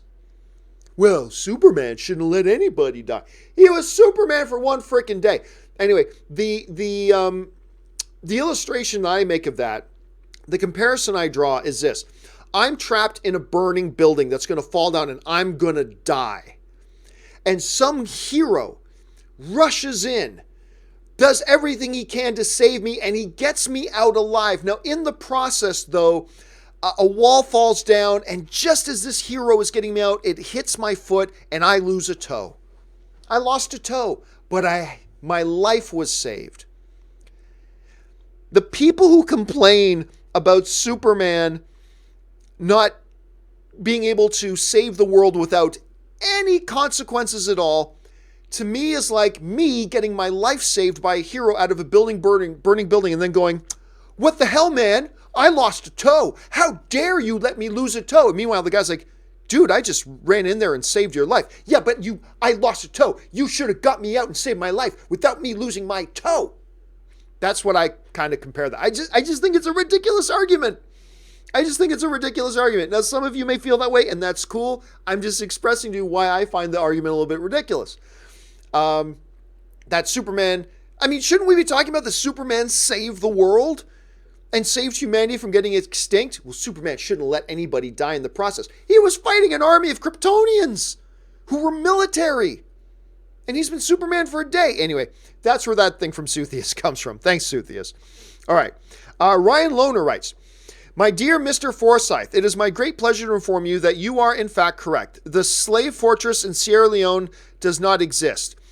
I believe that is from, is it that one or is it that one? I believe that's from Amistad. I could be wrong. It is my favorite Spielberg movie, but I believe that's from Amistad. Now, 100% correct on that, but I believe that's from Amistad. All right. Suthius writes, "Just watched War for the Planet of the Apes. Wow, what a movie. Great ending to a great trilogy. I was on the ape side the whole time, and I was hurting along with Caesar. Also, humans suck, LOL. I gotta admit, Suthius, I did not love War for the Planet of the Apes. I didn't love it. I liked it, but to me, I certainly, out of the trilogy, The second one to me by far was the best. The first film I think was the second best, which was also great. And I just had some problems with War for the Planet of the Apes. And a part of that has to do with the outrageously misleading marketing campaign. Because everything in the marketing campaign does completely misleads you as to what the movie's about. They made the movie like, they make these giant posters with an army of apes and an army of humans heading toward each other. It's like, oh, we're going to get the war of the apes versus humans. That doesn't happen in the movie. It doesn't happen in the movie. There's so many things in the trailers. I remember writing articles about this, talking about how there are so many things in these trailers that are not in the movie at all. And then all these posters. See this poster? That's not in the movie. See that poster? That thing on the poster? Not in the movie. And I got to admit, that affected how I enjoyed the movie, because I was just so put off by how misleading and deceiving the marketing campaign was. And I love the other two. Now, at the end of the day, for me, War for the Planet of the Apes was still decent enough. It was still a good movie. If I had to just give a straight thumbs up or thumbs down, I give it a thumbs up. It's good. But I walked out tremendously disappointed because it was not the movie that they told me they were making. It wasn't the movie that they told me I was going to get if I buy a ticket and go to the theater. You know what I mean? So I don't know. I might have to watch it again at some point, but I just walked out kind of with a sour taste in my mouth. I remember the first time I saw War for the Planet of the Apes was at the Fox lot. Fox invited me and a bunch of other people, and we went to the Fox lot in Los Angeles, and we walked into the studio, walked in, watched the movie. And I remember talking to a few people walking out, going back to our cars in the parking garage, saying, where was the war between the apes and the humans that all the trailers suggested we were getting? And everybody's like, yeah, right? I mean, yeah, so for that reason, not my favorite of the group, but clearly you got a hell of a lot of enjoyment out of it. I know my wife, Anne, really loves that one. She loves it a lot more than I do. So you're in good company, Suthius. But for me personally, just that always bothered me. Maybe it should, maybe it shouldn't. Maybe it's not fair that I feel that way, but it is what it is. All right. Jared McBride writes, I'm saving up for the Thanos hot toy. Man, I would love to have that thing. I've even got a spouse who has told me, you should get the Thanos hot toy. And I still haven't bought it because, damn, it's expensive, dude. It's so expensive. It's like almost $400. Woo. And I just don't know. Like, I've got a spouse who says, yeah, go ahead, buy it. And I'm just like, I want it so bad, but I'm cheap, man. I'm cheap. I am. I admit it. I'm cheap. And spending $400, woo. Like, if I'm going to spend $400, I want to spend it on gear that is going to that I use every day, that is hopefully going to make my show better for you guys who watch the show. That's why I invest in the microphones and the switchers and the multiple monitors and the better cameras and all this kind of stuff, because I want to make a better experience for you. If I'm going to spend that kind of money, I want to invest it in the show.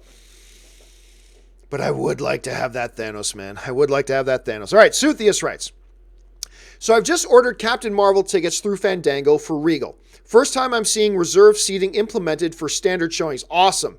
Times are a-changin' indeed. Regal finally moving on up. Well, I can confirm, Suthius, that Regal Cinemas have had reserved seating in many of their theaters already. But it's not everywhere. AMC theaters have a lot of their theaters that have reserved seating, but it's still not everywhere. Still not in all of their theaters. But finally, Suthius, we are moving out of the dark ages when it comes to cinema going, where you have to show up to a theater an hour early in a Hunger Games kind of mad dash when they open the doors to try to get a half-decent seat. Those dark ages are finally almost completely behind us. The fact that it's taken North America, there are many countries around the world that have had the civilized way of having reserved seating for years. Had them for years. We've been behind. Way behind. And it's still crazy to me that there are still cities that have theaters without reserved seating. It's nuts to me.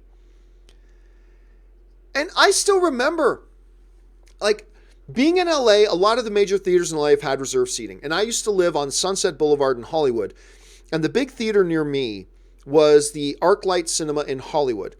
And so I got kind of spoiled by the fact that it always had reserved seating. I would go, or I would know in advance where my seat was. Yay!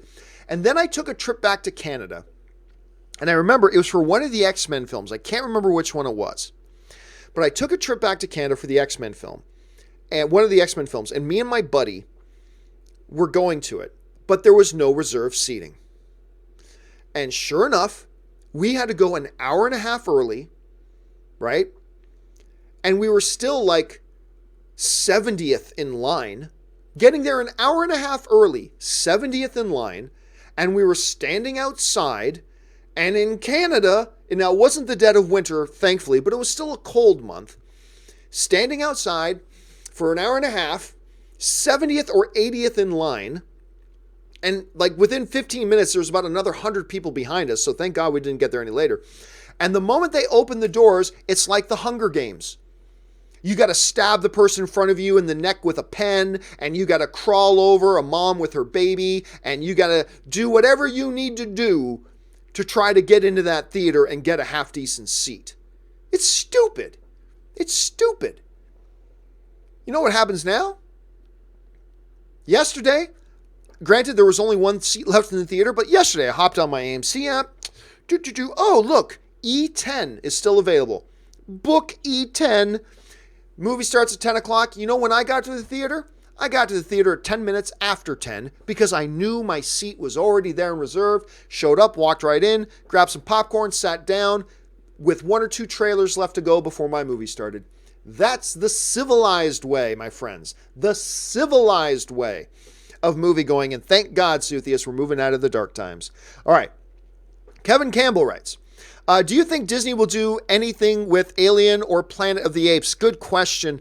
I think Planet of the Apes needs to take a break for a while. Like the Planet of the Apes series is done. They wrapped it up. I mean, War for the Planet of the Apes, they wrapped up the story. They wrapped it up. Will they do something with it again in the future? I highly expect they will. I also think Alien is probably a franchise that needs to be put on the shelf for a while because they kind of ran it into the ground a little bit. I didn't like Prometheus, but I did like, I can't remember the name of the latest one. The new Alien Covenant, I think it was called. Anyway, I liked Alien Covenant, but a lot of people didn't, and the box office dropped and all that kind of stuff. Alien is probably one they need to put on the shelf for a while. But my guess, and it's only a guess, Kevin, I have no insider information here.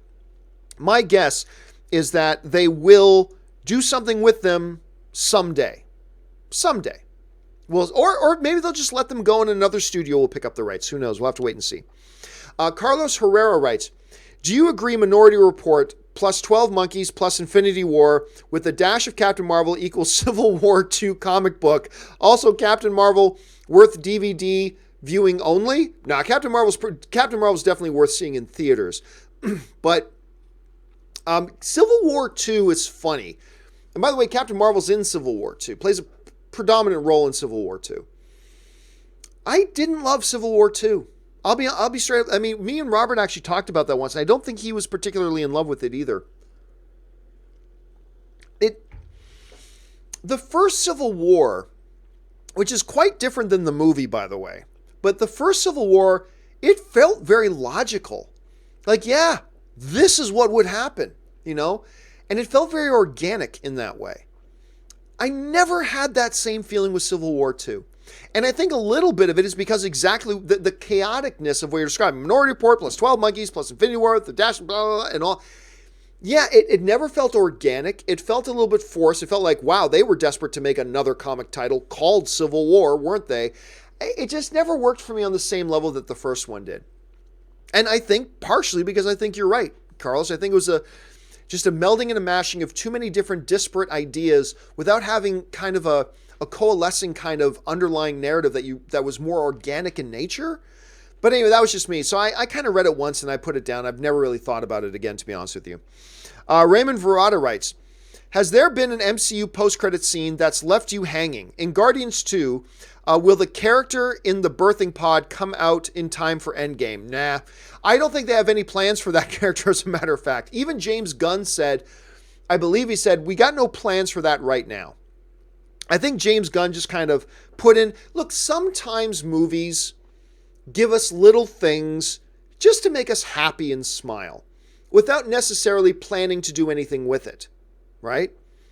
A great example of that is in The Dark Knight Rises when Joseph Gordon-Levitt, they reveal that his actual legal name was Robin. Clearly not the Robin from the comic books.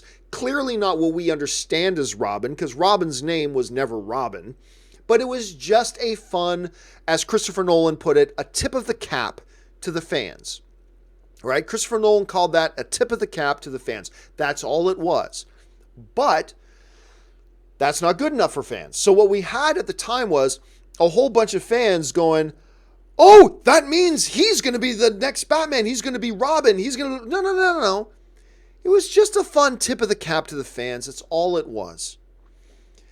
Maybe... Now, I'm not saying James Gunn confirmed that that's all that was in the post-credit scene of Guardians 2, but he said he's never really had concrete plans for where he was going to go with that. It is quite possible that was just a post-credit scene to be a little tip of the cap to the fans.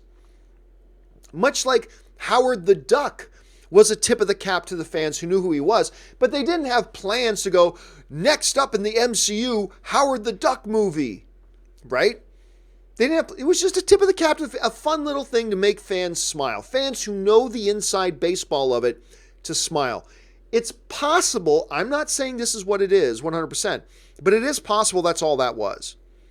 Just a tip of the cap to the fans. Could have been, maybe not. Maybe they will do something with that moving on. But I'm getting, as each year passes, I'm starting to feel like that was all it was. Just a nice Easter egg and a wink to the audience. But maybe they will have plans later on. All right. Thunder Knight writes, with Arrow ending after its 8th season, do you think Willa Holland, Thea, will come back even if it's just for the final episode? I have a feeling it will, because even when she left the show, the showrunner said, hey, we'd love to have her come back for, a couple spot episodes, blah, blah, blah, blah, blah, all that kind of stuff. I would go so far, I have no insider information, but I would go so far, Thunder Knight, to say I would be surprised if she didn't. I think we will see her for at least 1 or 2 episodes in the final season. By the way, somebody was asking about Barrowman. Will Barrowman come back as Merlin? And I think yes. I think we will see him back for at least 1 or 2 episodes. How they'll explain that, I don't know. But I wouldn't be surprised at all if we see a lot of these characters come back for an episode or 2 in the final season. I think it would only be appropriate. All right. Imad Abdelatif writes, and I'm sorry if I'm butchering your name, man. I'm terrible with names. Just wanted to step back and thank you for all your work. I admit I used to be one that gets upset when people didn't like my favorite movies, but watching your show made me learn to appreciate other people's opinions and the subjectivity of film. Keep on the filthy. Oh, thank you so much for that. I mean, that seriously means a lot. That 100% seriously means a lot to me that you would write that, and I appreciate that, and that's the attitude that, let's face it, we don't always do that. We try. But all of us will sometimes not do that, but we should try. And it means a lot to me that that's what your takeaway from my shows have been. I appreciate that a great deal. It is what I try to communicate. I'm sure I don't always do the best job at it. I'm sure sometimes I fail at it. But it is the thing I try to communicate a lot, and it really means a lot to me, Matt. Not only that you feel that way, but that you would write that in and just to say something nice. So thank you, man. That means a lot. That's going to put a smile on my face for the rest of the day. Thank you so much for that. All right. Michael Jones writes, saw Captain Marvel Friday and today. At both shows, had 4 ovations at the opening, end of the movie, and both end credit scenes, with middle credit scene getting the loudest ovation. Yeah, man, every theater is different. I've always tried to express that to people. Like, just because you're in a movie theater that a standing ovation happens at the end of the movie, that doesn't necessarily mean that's happening in every theater. Every movie theater and every audience kind of has its own DNA. You know what I mean? Seems like every theater and every audience has its own genetic makeup to it. And sometimes you can be in a movie theater where the audience is dead quiet and just walks out quiet after a movie. Then you go see the movie again the next day in the same theater, and the audience may give it a standing ovation. I mean, every audience is different. But What I can say is that the two audiences I have seen Captain Marvel with, the response has been pretty damn positive. Not necessarily a standing ovation or anything like that, but people getting very excited, big applause as the end credits start to roll, another big woo when the mid-credit scene happens. I'm sure that is not the case with every movie theater, though. I'm sure that is simply not the case with every movie theater. But it has been my experience, and clearly it's always fun, even if it's a movie that you don't particularly like. It's always fun when you're in a real, rambunctious, energized, enthusiastic audience. Like, remember I was talking a little bit about the Heist trailer, the one with Anne Hathaway? I hate that trailer. But I gotta admit, it's pretty fun. Every time I've seen that trailer, the audience is hoop and holler and they're having a good time with it, even though I hate it. But whatever. It's fun to be in an audience that's laughing and having a good time. That's always a positive thing, man. It's always a positive thing. So I'm glad you had that good experience, dude. All right. Anthony Cullen writes, Captain Marvel was solid. That mid-credit scene was perfect. Look, I've said this before. I will say it again. The mid-credit scene of Captain Marvel, I believe, is number one, the most relevant post-credit scene they've ever done. And I would say the most important post-credit scene they've ever done. I would even propose, and you may feel differently about this, and that's totally cool if you do. I would even say it's more important than even the end credit scene of Iron Man 1 when Nick Fury shows up and says, I'm putting something together called the Avenger Initiative. That was a hyper important one. Dare I say, I think this one's even more important. So anyway, yeah, that's kind of my thoughts on that. All right. Sempaigar. I'm going to have to take a break here in a minute, guys. My throat's starting to get sore. Okay. Sempaigar writes, I feel like The Last Jedi was a slap in the face. Hey, we have Kylo with cool helmet and Vader connection. Nope. Well, Snoke is still. Nope. But Luke is here. Nope. Lightsaber fights. Nope. Part 1. Okay, go down to part 2. Why just go against that? Why just go against what people expect / hope for out of Star Wars movie? Almost just for the sake of it? I still don't understand why RJ did it. I think RJ made a really good movie. I think what he did with Luke was fantastic. Now look, you know there are things I was hoping for in Star Wars Last Jedi that I did not get. I wanted to see Luke Skywalker, just slicing down thousands of fools. I wanted to see that. There's a lot of stuff I wanted to see. What I thought they gave us was really compelling. Look, I had a lot of issues with The Last Jedi. But at the end of the day, I thought it was a really solid film. Particularly with what they did with Luke. And with Snoke, they did everything with Snoke that they needed to do with Snoke. They did as much with Snoke. I continue to argue, they did as much with Snoke as they did with the Emperor in the original trilogy. They did more with Snoke than they did with the Emperor in the original trilogy. Yet everybody talks about the Emperor in all these great glowing terms. Snoke did more than the Emperor did. And we say they just wasted him. They didn't do anything with him. Well, I don't agree with that. I disagree with that entirely. That doesn't mean you need to like the movie, but I disagree with that whole notion because, if you compare it to something like the Emperor in the original trilogy, they actually did more with him. And they didn't tell us anything more about the Emperor in the original trilogy than they told us about Snoke. We didn't get any background story to the Emperor in the original trilogy. We didn't get any origin story from him. We didn't get anything fleshed out with the Emperor. We just knew he's the boss and he's really bad and he's really powerful. That's all we got out of the Emperor. That's what we got out of this here. Now, I can sit here and give you my laundry list of the things that I did not like about The Last Jedi. Whether you want to talk about Benicio del Toro's character, whether you want to talk about the way they handled John Boyega and Kelly Marie Tran's characters, whether you want to talk the entire waste of everything that was on Canto Bight, whether you want to talk about a lot of those things. Yeah, we can talk about a lot about those things. But as a Star Wars fan, as a lifelong Star Wars fan, I walked out of Last Jedi happy. As somebody who knows more about Star Wars than 99% of the population, I personally walked out really happy with it. And there are people who walked out who know as much about Star Wars as I do or more that walked out upset with it. That's cool. That's the movies. That's why The Last Jedi is a divisive film. But yeah, in no way, shape, or form did I at all feel like The Last Jedi was a slap. See, and this is what I'm talking about, Sempaigar. A little bit earlier, we talked about how some people go in with expectations and then they get invested in those expectations. And then if they don't meet what their expectations are, then you walk out unhappy. And I'm reading things here, it's like, Why do they go against what people wanted to see? Because making a movie isn't about making what people want to see. It's about telling a great story. It's not about meeting other people's check boxes. It's about telling a great story and then see how people respond to it. With The Last Jedi, a bunch of people like me responded very well. With a bunch of people, they responded not so well. It's a divisive film. It is. It sucks that it's divisive. I wish they did more things better with it, but I still walked out of it enjoying it, as a lot of people did. But a lot of people didn't. But in no way was it a slap. Rian Johnson's a great filmmaker, and he took some risks, and he wanted to do something different. But, I mean, it's kind of funny. Like Star Wars fans, we are a fickle bunch. They make The Force Awakens, which a lot of people love. They go, it was nothing new. You didn't do anything new. You just did the standard Star Wars thing. Okay, yeah. So then they do The Last Jedi and do everything new and everything different, and they followed no formula. And people are upset that they did that. So, I don't know. Maybe the answer's somewhere in the middle.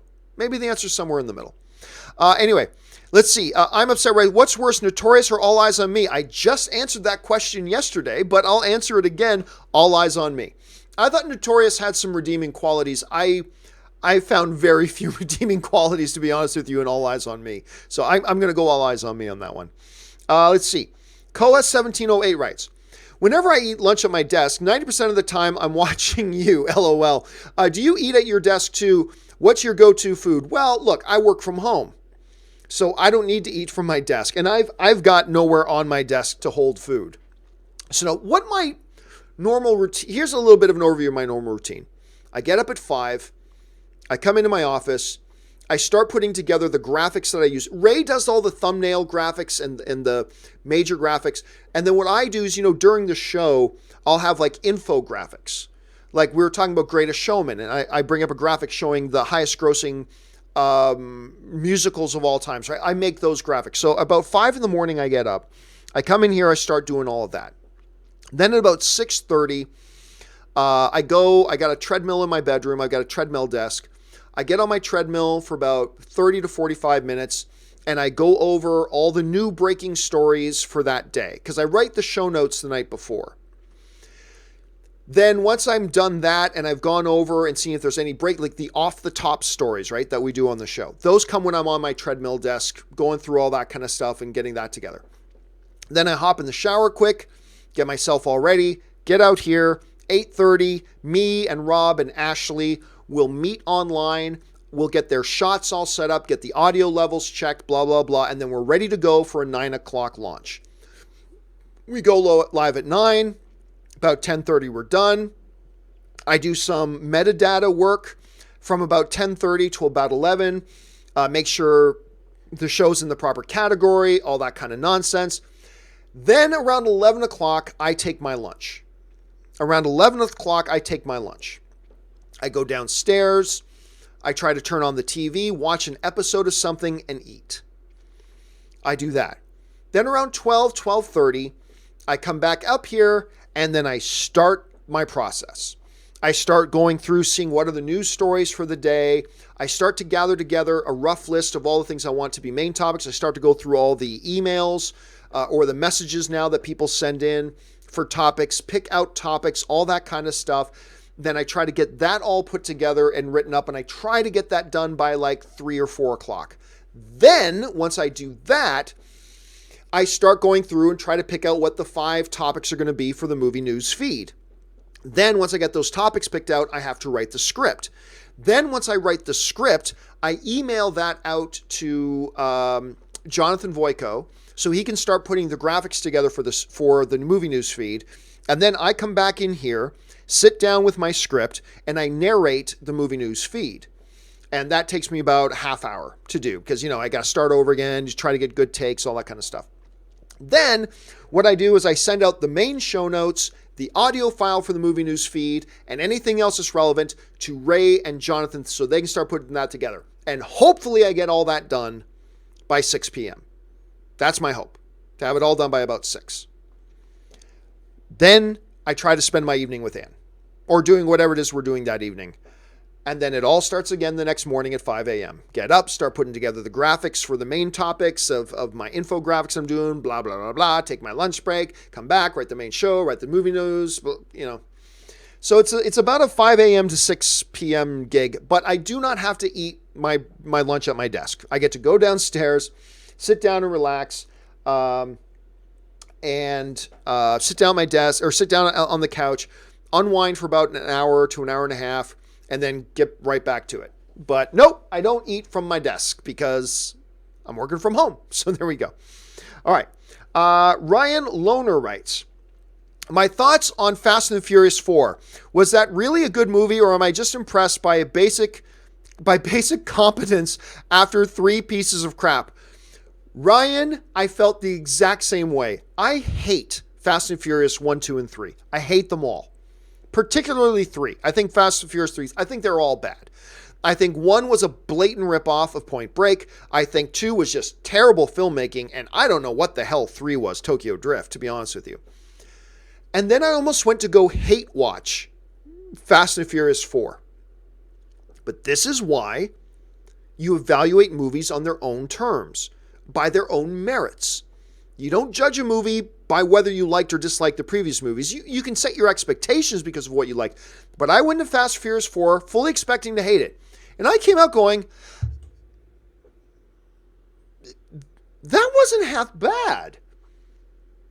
That wasn't half bad.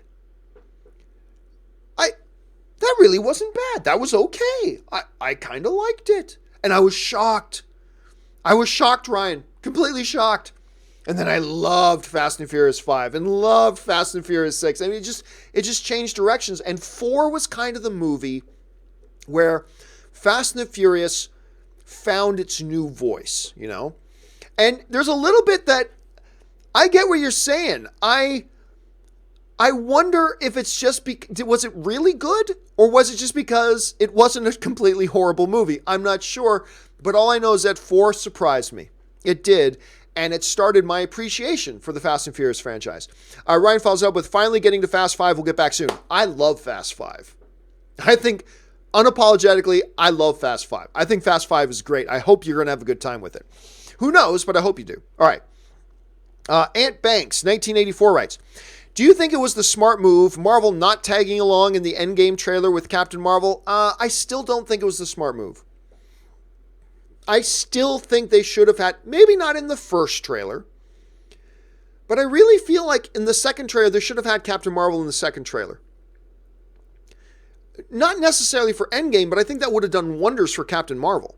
Now, looks like Captain Marvel didn't need the help because it's doing way better at the box office than what I anticipated it would, and we'll see what the final number ends up being.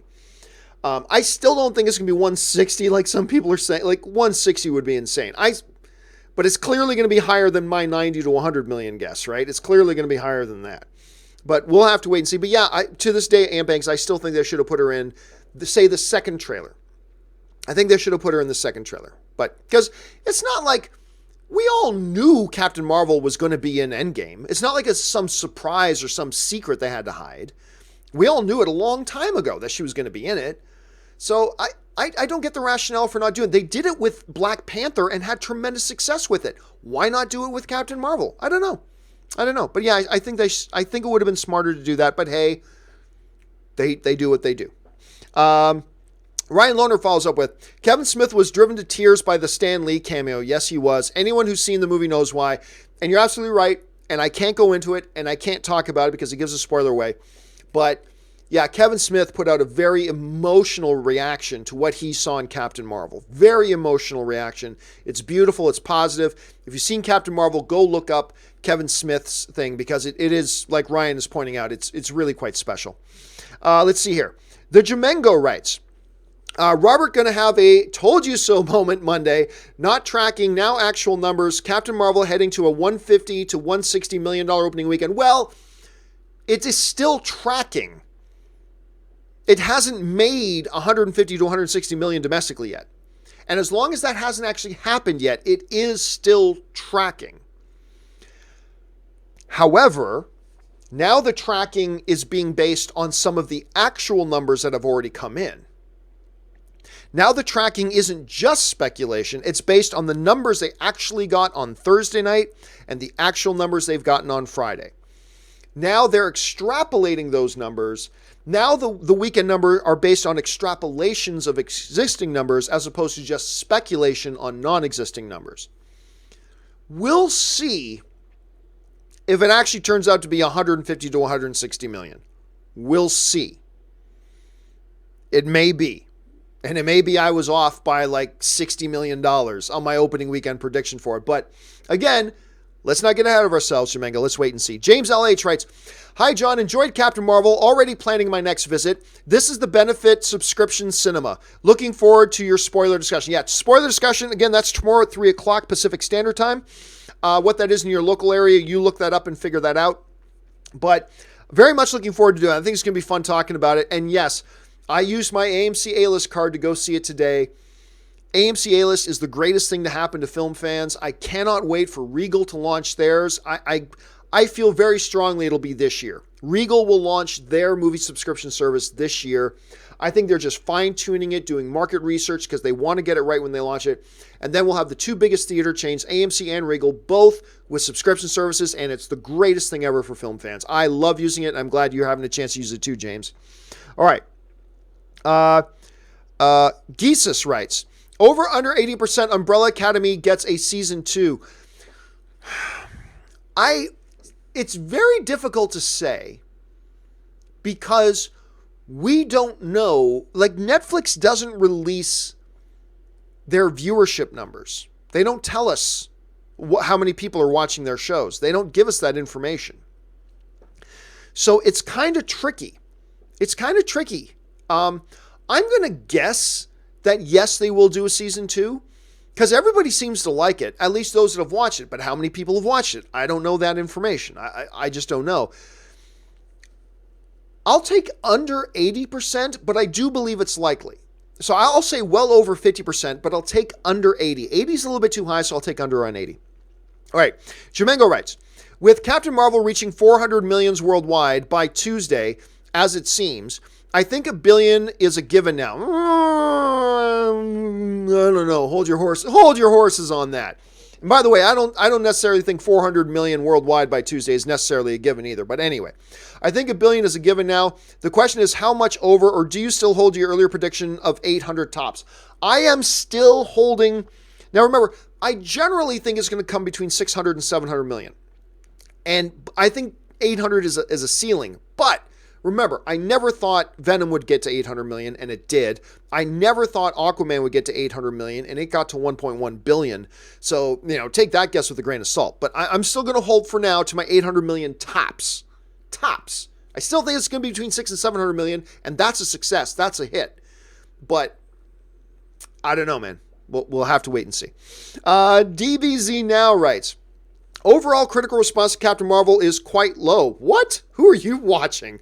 Is quite low, and the consensus is that it's a mediocre film from what I've been seeing. Do you think the directors will be changed if a sequel happens? I don't know what you're talking about. The Metacritic rating for Captain Marvel is almost the exact same as the Metacritic rating for Infinity War. And that is acknowledged that it's just widely really liked. So I don't know what it is you're reading, DB. Like, most of the people I'm reading, not everybody, most of what I'm reading is Captain Marvel's really good. It's not great. It has a couple of problems here. Could have done this, but it's really good. That seems to be the general consensus of Captain Marvel. There are certainly those who don't like it. There are certainly those who think it's straight down the middle mediocre. There are certainly some who think it's amazing. But I find that the majority of the people that I'm looking at and reading are, it's really good. Not the best. It's not Infinity War. It's not Captain America Winter Soldier. But it's really good. That seems to be the general consensus. So I don't know who you're reading, DBZ, but that's not what I'm reading. That's not what I'm reading. Now, I'm not trying to discredit what you're reading. I'm just saying what I have been reading has been different from what you're reading, clearly, because my experience of what I've been saying is very, very different. I know Kevin Feige is very happy with the way Captain Marvel turned out. And if this movie does open to 140 million or 150 million, or heavens, 160 million, then Bob Iger is going to be really happy too, and they're going to keep these directors around. They're going to keep them around. All right, James LH writes, As a fan of lightsabers, I always admired Sword Master Bob Anderson, from Errol Flynn to playing Vader, to Highlander, to Princess Bride, to Zorro, to Lord of the Rings. He worked on some of the best on-screen sword duels. I did not know all that other stuff. I mean, I was familiar with the name from Star Wars, but I did not know all that stuff. That's pretty... You know, let me look up Bob Anderson. Hold a second here. Give me a minute. Bob Anderson... Zorro, Lord of the Rings. Let's see. Bob Anderson, professional fencer. Woo! That's a badass looking man. That is a badass looking man. Oh, and he passed away. I didn't know that. He died at the age of 89. He worked on films like, Legend of Zorro, Lord of the Rings, Return of the King, Pirates of the Caribbean, Curse of the Black Pearl, Lord of the Rings, The Two Towers, Die Another Day, Lord of the Rings, Fellowship of the Ring, The Parent Trap, Mask of Zorro, The Phantom, First Knight, The Three Musketeers. I love The Three Musketeers. Highlander, the series, By the Sword, The Princess Bride, the original Highlander movie, Star Wars, Barry Lyndon, Kidnapped, Don't Lose Your Head. Man, he worked on a hell of a lot of movies. I didn't even know he had that long of a filmography, man. Thank you. That's always great. I love it when you guys throw in like deep cut gold bits, gold nuggets like this one. That's amazing. Thank you for sharing that, James, man. I appreciate that. Javier Belmer writes, personal Captain Marvel no spoiler review. Great fun film. Highlights: cast, character, plot, Easter eggs, and cat. Some pacing issues. CGI was cutscene at times. Yeah, generally I feel, by the way, I think the strongest thing about Captain Marvel is just the underlying story. Now, I'm not going to give any of it away, but I actually find the story, just the plain underlying basic level story of Captain Marvel, is actually, I think, one of the better ones that they've done in the MCU. I really do. I thought the plot was great. The characters were great. All the Easter egg stuff. Goose the cat was great. Ben Mendelsohn was amazing. But I agree. Definitely pacing issues, especially in the first half of the film. Definitely there's some CGI, there's some questionable CGI in the film, absolutely. That had an effect, that and some quick cut, rapid editing, and really, really dark in some places in some of the action, particularly in the first half of the film, that made some of the action just feel unfollowable. I really think they should have done a better job on that, to be quite frank with you. In this day and age, there's no excuse for that type of crap. There's no excuse for that type of crap. You know when something's too dark. And you know when you're doing too many rapid cuts. You know when an audience couldn't possibly follow the action that's going on. There is simply no excuse for that kind of crap today. Now, fortunately, there's some very good action scenes also later on. But some of the action stuff in the first half was like, I have no idea what the fuck is going on in these scenes. I have no idea what the hell's going on in these scenes. No clue. Because it's too dark, too much rapid cut, blah, blah, blah, blah, blah. They need to do that better moving forward. They absolutely need to do that better. But I agree with you. Overall, solid film. Javier follows up. B, the music selection didn't resonate that much with audience members. Maybe it was the theater sound mix. I give it a strong 7.5 out of 10. I like the music in it. I like the sound. Now, I'm a bigger fan of the music of the 80s than I am of the 90s, but I thought they used some pretty good music in the 90s, to be honest with you, Javier, myself, personally. All right. Let's move on here. Sorry, I had a big jump. Let me get back. Here we are. Okay. The Bomb Horse writes, Ben Affleck said in an interview he would direct a DC movie that isn't Batman. Probably won't happen, but which character would you like to see him direct? I don't care. You know me, Bomb Horse. That's my underlying thing. Which actor should play which role? Which director should direct such? I don't care. You get Ben Affleck directing a DC movie. It doesn't matter what it is. It doesn't matter what it is. I'll be excited and I'll be there. Ben Affleck directing The Flash, I'm there. Ben Affleck directing Swamp Thing, I'm there. Ben Affleck directing a Green Arrow movie, I'm there. Ben Affleck directing anything, I'm there. It does not matter which movie it is. He's the director. He's a great storyteller. He would do a great job no matter the character you put him in. So, yeah, that's how I feel about it. He's a great director. Put him with any DC character. I'm on board with bells on. I wanted him to do a Batman movie. That's not going to happen, clearly, but I don't think this is going to happen at all, but oh my God, how great would it be if it did? It would be marvelous. All right. K Major. 1 second here. There we go. K Major writes, What's your favorite lightsaber duel? Mine is Empire, Luke versus Vader. Mine, it's easy. I talk about this all the time, K Major. It's Return of the Jedi in the Emperor's throne room. The music with the dramatic undertones and the fight itself, father versus son. I just think it is the greatest lightsaber. Again, Return of the Jedi, Emperor's throne room between Vader and Luke, best lightsaber fight in the Star Wars franchise. And as much as I don't like the prequels, I really love the Qui-Gon, Obi-Wan, Darth Maul fight too. I think that's a brilliant fight. Great fight. But yeah, my favorite one, easy all time, no questions asked, is absolutely the throne room fight. Okay. Tyler Yeats writes, love the chemistry between Sam Jackson and Brie Larson. They did have really good chemistry. Really enjoyed Captain Marvel. Made me want to watch Guardians of the Galaxy. Yeah, it did kind of do that, didn't it? Thought it was pretty funny too. The Ben Mendelsohn character, the humor we get out of the Ben Mendelsohn character was very unexpected to me.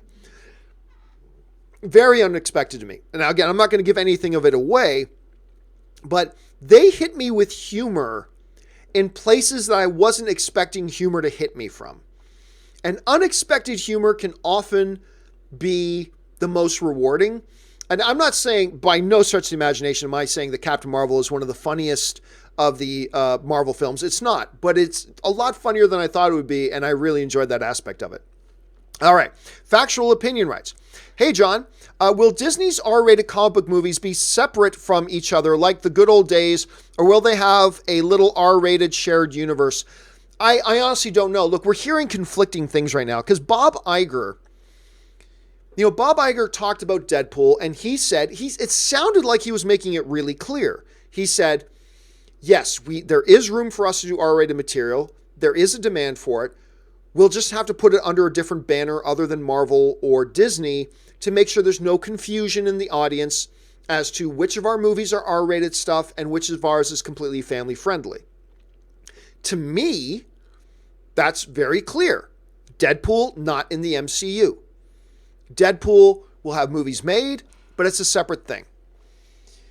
Then some people are saying, oh, we have inside sources that say he's going to be in the MCU. I doubt it, but it's possible. It's possible. Then if they do a separate universe, do they make a shared cinematic universe for all the R-rated material, or do they do them as standalones? I'm so getting sick and tired of shared cinematic universe. Don't get me wrong. I love the shared cinematic universes we have, but why does every frickin' thing have to be shared cinematic universe? Why can't some things be standalone, truly standalone movies like they used to do? Why not have both? Why not have shared cinematic universe stuff and completely standalone stuff? I would hope they would do standalone stuff, but it is certainly possible that they do a shared R-rated universe. Then again, it's still remotely possible that Deadpool is in both. So a lot of questions that still need to be answered, man. A lot of questions over this whole Fox Marvel merger that we need to still have answered, and I'm sure we'll get those questions answered this coming year. All right, there's Jumango writes, the other day a guy say the lightsaber battles in Star Wars are bad, and I was shocked. Unless you consider the throne room scene in The Last Jedi not a lightsaber battle, for me that scene is top 5, maybe top 3 in all of Star Wars canon. It's a good fight. It's a good fight. The fight with Rey and Kylo against the Red Guard and all that kind of stuff. Yeah, that's a fun, very well choreographed fight. I wouldn't put it top 3. Like, to me, top 3 is the Jedi fight scene, the Qui-Gon, Obi-Wan, Maul scene, and honestly, the Yoda and Dooku fight. Now, I know a lot of people do not like the Yoda fight. They don't like the way Yoda fights, the bouncing around and all the agility and stuff like that. I loved it. So I don't know if I'd put it in top 3, but I did like it. I'm like you, Jamingo. I did like the fight, but I don't know personally for me that I would put it top 3. All right, Old Flicks Joe writes, hey, John, Mad Max 2 or Escape from New York? I'll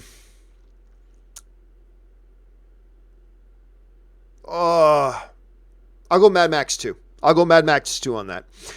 James Hoffman writes, did you see the latest episode of The Flash epic fight between Gorilla Grodd and King Shark? Nope, still haven't seen it. But, we've been talking the last couple of days about how the previews show we're going to get, who would have ever thought that on television we were going to get a Gorilla Grodd versus King Shark fight. Who would have ever thought that a few years ago? Never. And yet here we are. So no, I still have not caught up on The Flash. I just got caught up on Green Arrow, but I'm still behind on The Flash by 1 or 2 episodes. So I'll get caught up on those here pretty quick. But I've been very excited to see it though, James. Just the idea of it to me is just nutty. Just nutty. I can't wait to see that. All right, Old Flick Show writes, Captain Marvel or X-Men The Last Stand, a.k.a. X-Men 3. Oh, Captain Marvel by a mile. X-Men 3 is one of the weaker X-Men films. Captain Marvel's pretty solid, so I'll take Captain Marvel by a mile on that one. DC Patience writes, saw Captain Marvel last night. I loved it. Hubby was mild on it. We both immediately wanted to go back and watch Guardians and first Captain America. And I'm going to bet you, DC, that it made you even more hyped to see Endgame. However excited you are about Endgame, I'm going to guess you're even more excited to see Endgame now than you were before. Because I agree with you. Like, after watching that, it made me want to watch some more MCU films. And that's not because it's great or anything. There's just something about the nature of Captain Marvel that when you watch out of it, you're just kind of hyped for more MCU stuff. And again, that's neither a comment on the greatness of the movie or anything like that. It's just, it has something about it that made me extremely even more hyped for Endgame, but certainly also feel the itch to watch some more MCU stuff for sure, DC. So I'm glad you guys enjoyed it.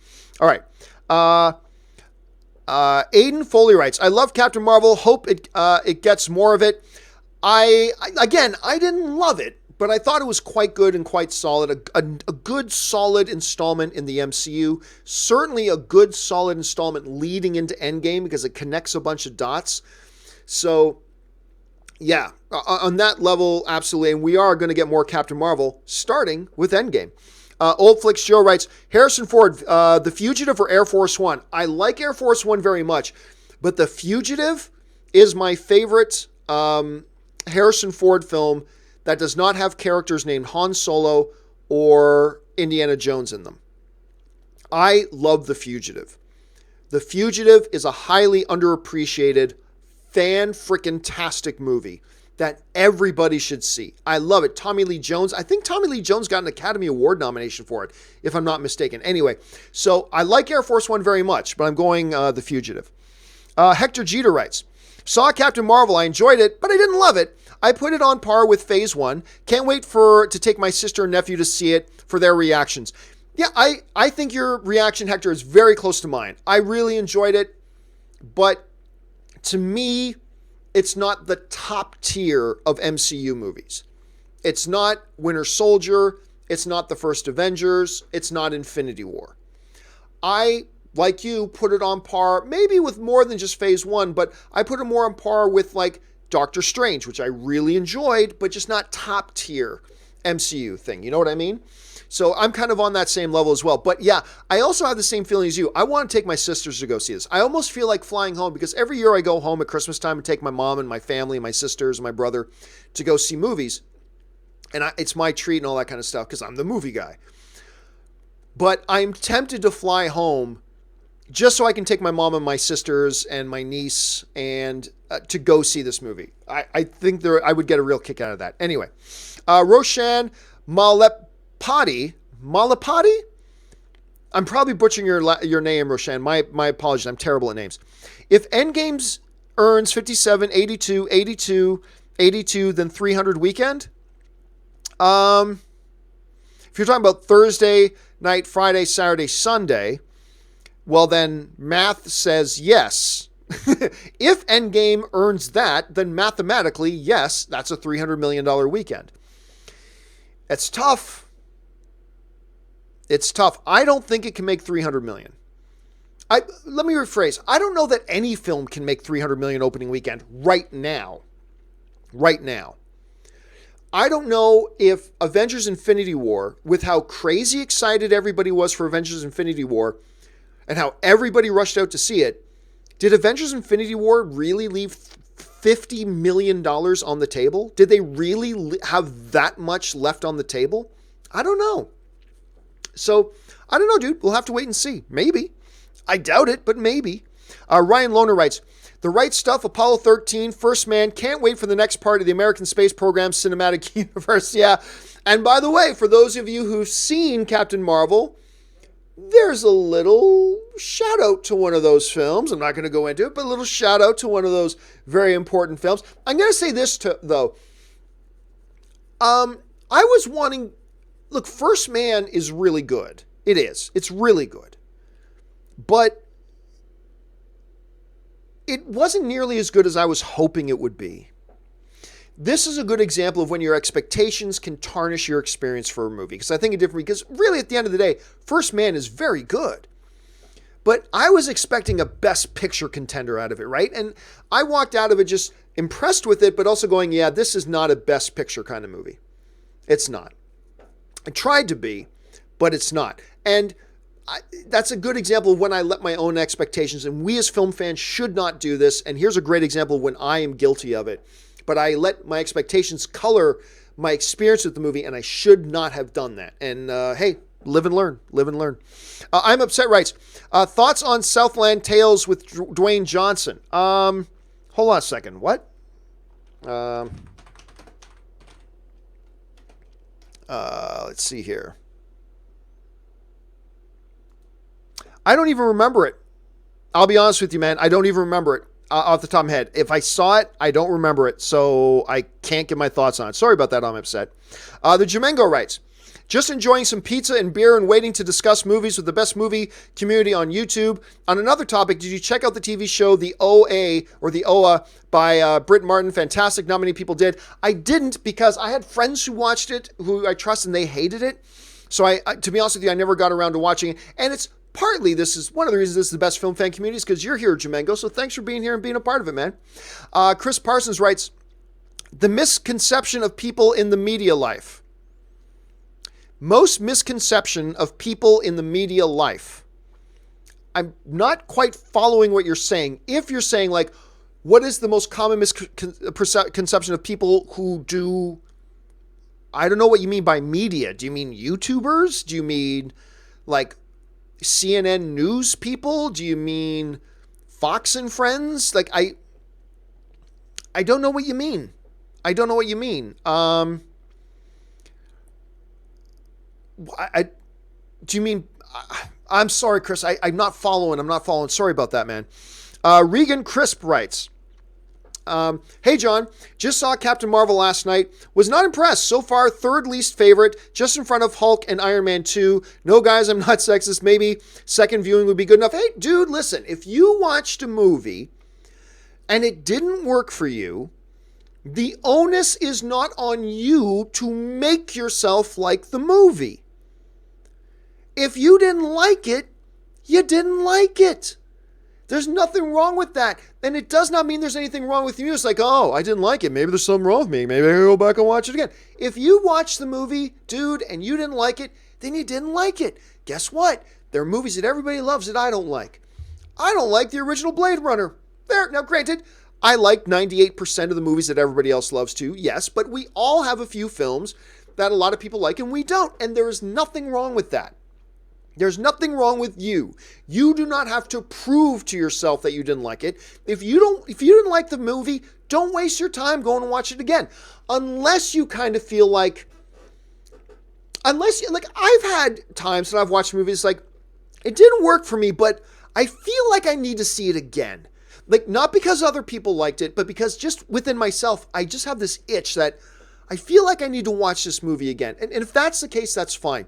But if you didn't like Captain Marvel, you don't owe an explanation to anybody, and you don't need to prove it to yourself that you didn't like it. If you didn't like it, you didn't like it. So why waste your time watching a movie you didn't like again when you can spend some time watching a movie you do like, right? So hey, look, there are going to be people that do not like Captain Marvel. There are going to be people that don't like Shazam. There are going to be people that don't like Avengers Infinity War. There's going to be people that don't like Star Wars 9. There's going to be people that don't like Bond 25 because that's part of being a film fan, dude. We're going to like some movies and we're not going to like others, and there's nothing wrong with either way. Nothing wrong with either way. So yeah, you don't need to prove anything to anybody. You watched it, you gave it a shot, and it didn't work for you. No sweat, man. Move on and maybe you'll like the next movie you want, and it makes you no less of a film fan. So anyway, thanks for sharing that, Regan. Appreciate that. Okay. Run Amok Design writes, I wonder if Shuri's STEM Center in Oakland might serve as a West Coast Avengers headquarters in the future. Just fan speculation. Also, Slugfest, it's awesome. Also got Slugfest, it's awesome. Oh, are you talking about the book Slugfest, the 50-year battle between Marvel and DC? Fabulous book. Fabulous book. I got turned on to it, Run Amok, by one of the viewers who during, I believe, an open mic, shared, hey John, if you've never read this book, you should check it out. And I checked it out. Love this book. Guys, listen to Run Amok. It's called Slug. I believe the full title is, why don't I just look up the full title here? Hold on a second. Slugfest book. Hold on a second. What's it called? Slugfest. Here it is. Slugfest. Inside the epic 50-year battle between Marvel and DC. That's the full title of it. Slugfest. Inside the 50-year-old battle between Marvel and DC. It is insanely informative. It'll give you some insights on some crap you had no idea about. It's really entertaining. It's great showing things from Marvel's and DC's point of view and the decades-long war between them. When they worked together, when they did. I mean, it's really, really cool. You should check that out. As far as your pure fan speculation, I don't know if they're going into West Coast Avengers, but yeah, I guess it could, like, because it's in Oakland, right? So that's West Coast. I mean, it's about as West Coast as you get. It could, but it doesn't sound like that's what it's for. It sounds like it's a Wakandan, like, outreach area. So I don't know that it had any Avengers kind of affiliation when they came up with it. So it sounds like it's something totally different. But hey, man, you never know. They've done stranger things. Let's see. Alanese DL writes, which do you prefer, episode 1 Laurel or episode 2 Laurel? I don't know what we're talking about, Alenezi, or sorry, Alenezi. I don't know what we're talking about, so I can't answer. Sorry about that, my friend. All right. GGB writes, what do you think the marketing campaign for episode 9 should be like in order to reconciliate the Star Wars fandom? It's impossible to say because I don't know the movie. I don't know. I think you meant to write reconcile. I don't know what the movie is. What you should do with your marketing campaign is 100% dependent on what is the movie you have and how you then market it. Look, here's the reality. The reality is there are...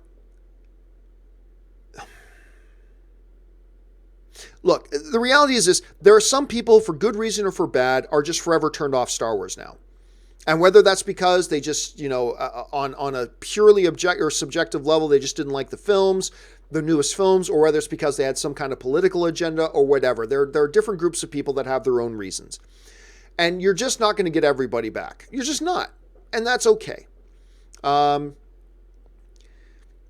again, I don't think you make your marketing campaign based on external factors. You make your marketing campaign based on the movie you have. And as far as the question of what should you do with the marketing campaign, it's impossible to say that when I don't know what the movie is. And I don't know what the highlights of the movie are. And I don't know what the story of the movie is. And I don't know who the characters, what the highlights of the characters are. I don't know any of that. If I saw the movie, then I can form an opinion as to what the marketing campaign should do. But the marketing campaign should be about promoting the movie. That's it. The way you reconcile the fandom is by putting out a movie that everybody loves. Right? That's the way. Trailers are not going to reconcile the fandom. You're coming off of a very divisive film in The Last Jedi. A good trailer isn't going to reconcile anything. A movie, no movie's going to get everybody that loves it, but a movie that gets the majority of people on board and enjoying it, that is what will reconcile it, not the marketing campaign. So you put out a marketing campaign that's true to the movie, and then let the movie take over the rest. And that's what's going to ultimately do it or fail at it, right? So that's kind of the way I see it, GGB. All right. 2 more questions, and then I'm going to take a 5-minute break here because we've been going for 2 hours and 20 minutes. and I need a refill of my drink, and I need to gargle some salt water, and I need to take a little bit of a breather. So a couple more questions, then we're going to just take a short break, guys. Okay, Roman Bryant writes, a dude came through my line at Kroger yesterday that looked just like Biff Tannen from Back to the Future. Yeah, I love that dude. Who's the actor who played Biff? Hold on a second. Hey, Google. Who is the actor that played Biff in Back to the Future? Biff Tannen was played by Thomas F. Wilson. Thomas F. Wilson. Okay. He popped up in some video games, and he did a lot of, I thought he was a really fun guy to watch. So that would have been a kick in the pants, man. And here's the question. Did he look like young Biff, or did he look like Biff from the sequels? That would be interesting to know too, but I love it when I see people that remind me of other people. I get a kick out of that, Roman. All right. Dropkick Aggie writes, I'm seeing sexist articles nitpicking audience scores for Captain Marvel. How do people find time to push this agenda, hump their cousins, and clean their basement dwelling? Good time management, I guess. Yeah, again, we haven't gotten any of the real audience scores yet. And by the way, I don't know what the cinema score is going to be. The cinema score could be quite bad, but there is only one cinema score. There is only one true audience score, and that's cinema score. The score where you can't game the system. You can't manipulate the results. You can't try to influence or troll or bombard it because it's actual people at the movie theaters questioning and surveying real moviegoers as they come out of the theaters. See, so the trolls hate the idea of cinema score because there's no way to give fake reviews for it. It's actual, because they're actually physically there at theaters across the country, polling people as they come out of the movie theater. So trolls hate that. They hate that. Oh no, there's a safety in there to protect the results from what we're trying to do. Rotten Tomatoes caught on to it. So they hate that.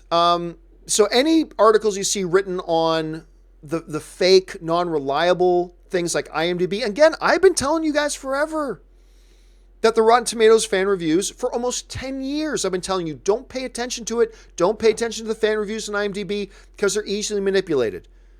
They're easily manipulated, and there's no way for them to even tell if the people who are filling out these things actually saw the movie or not. And as long as that's the case, then they're completely useless to try to quote-unquote rely on. There's no point in even trying to rely on them. So anyway, people have their own agendas for doing that kind of stuff, and hey, it is what it is. Okay, anyway, with that down, guys, I'm going to take a 5-minute break here while I rest up the vocal cords, gargle some salt water, refill my drink, and all that kind of good stuff. I will be back in just 5 minutes, so do me a favor, guys. If anybody jumps on the stream and goes, hey, where's the show? Just let them know we're on a short break. John will be back in just a minute or two. So hang in there, guys. Talk amongst yourselves. Be kind to each other. Be nice to each other. Remember, you guys are fellow film fans all talking about movies together. So do that, and I will be back in just a couple of minutes. I will be right back.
All right, guys, and we are back. Thank you so much for indulging me as I took a short break there. My throat's starting to go. We have been going almost 2.5 hours, but hey, we got a lot more to get to, so let's dive right back into it here. We're going to start things off with James Colazzo, who writes, are you a fan of Gotham? Are you satisfied overall over these 5 seasons? I'm not. I think they wasted an opportunity with Cameron Monaghan as Joker. I'll be honest with you, James. I am not satisfied with Gotham in the sense that I kind of feel like Gotham was a hit and miss series.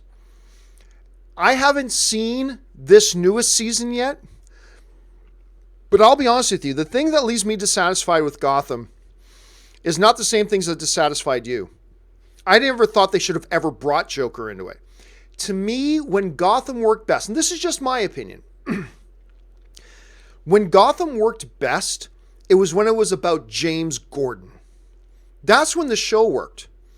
In a town, in a dirty town, overrun by crime and all this kind of stuff, with a few winks and allusions to the overall Batman mythology, but just very rare and sporadic. When the show focused on James Gordon and Gotham City, that's when this show worked best.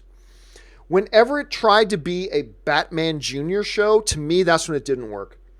And I'll be honest with you, I think that includes the Joker stuff.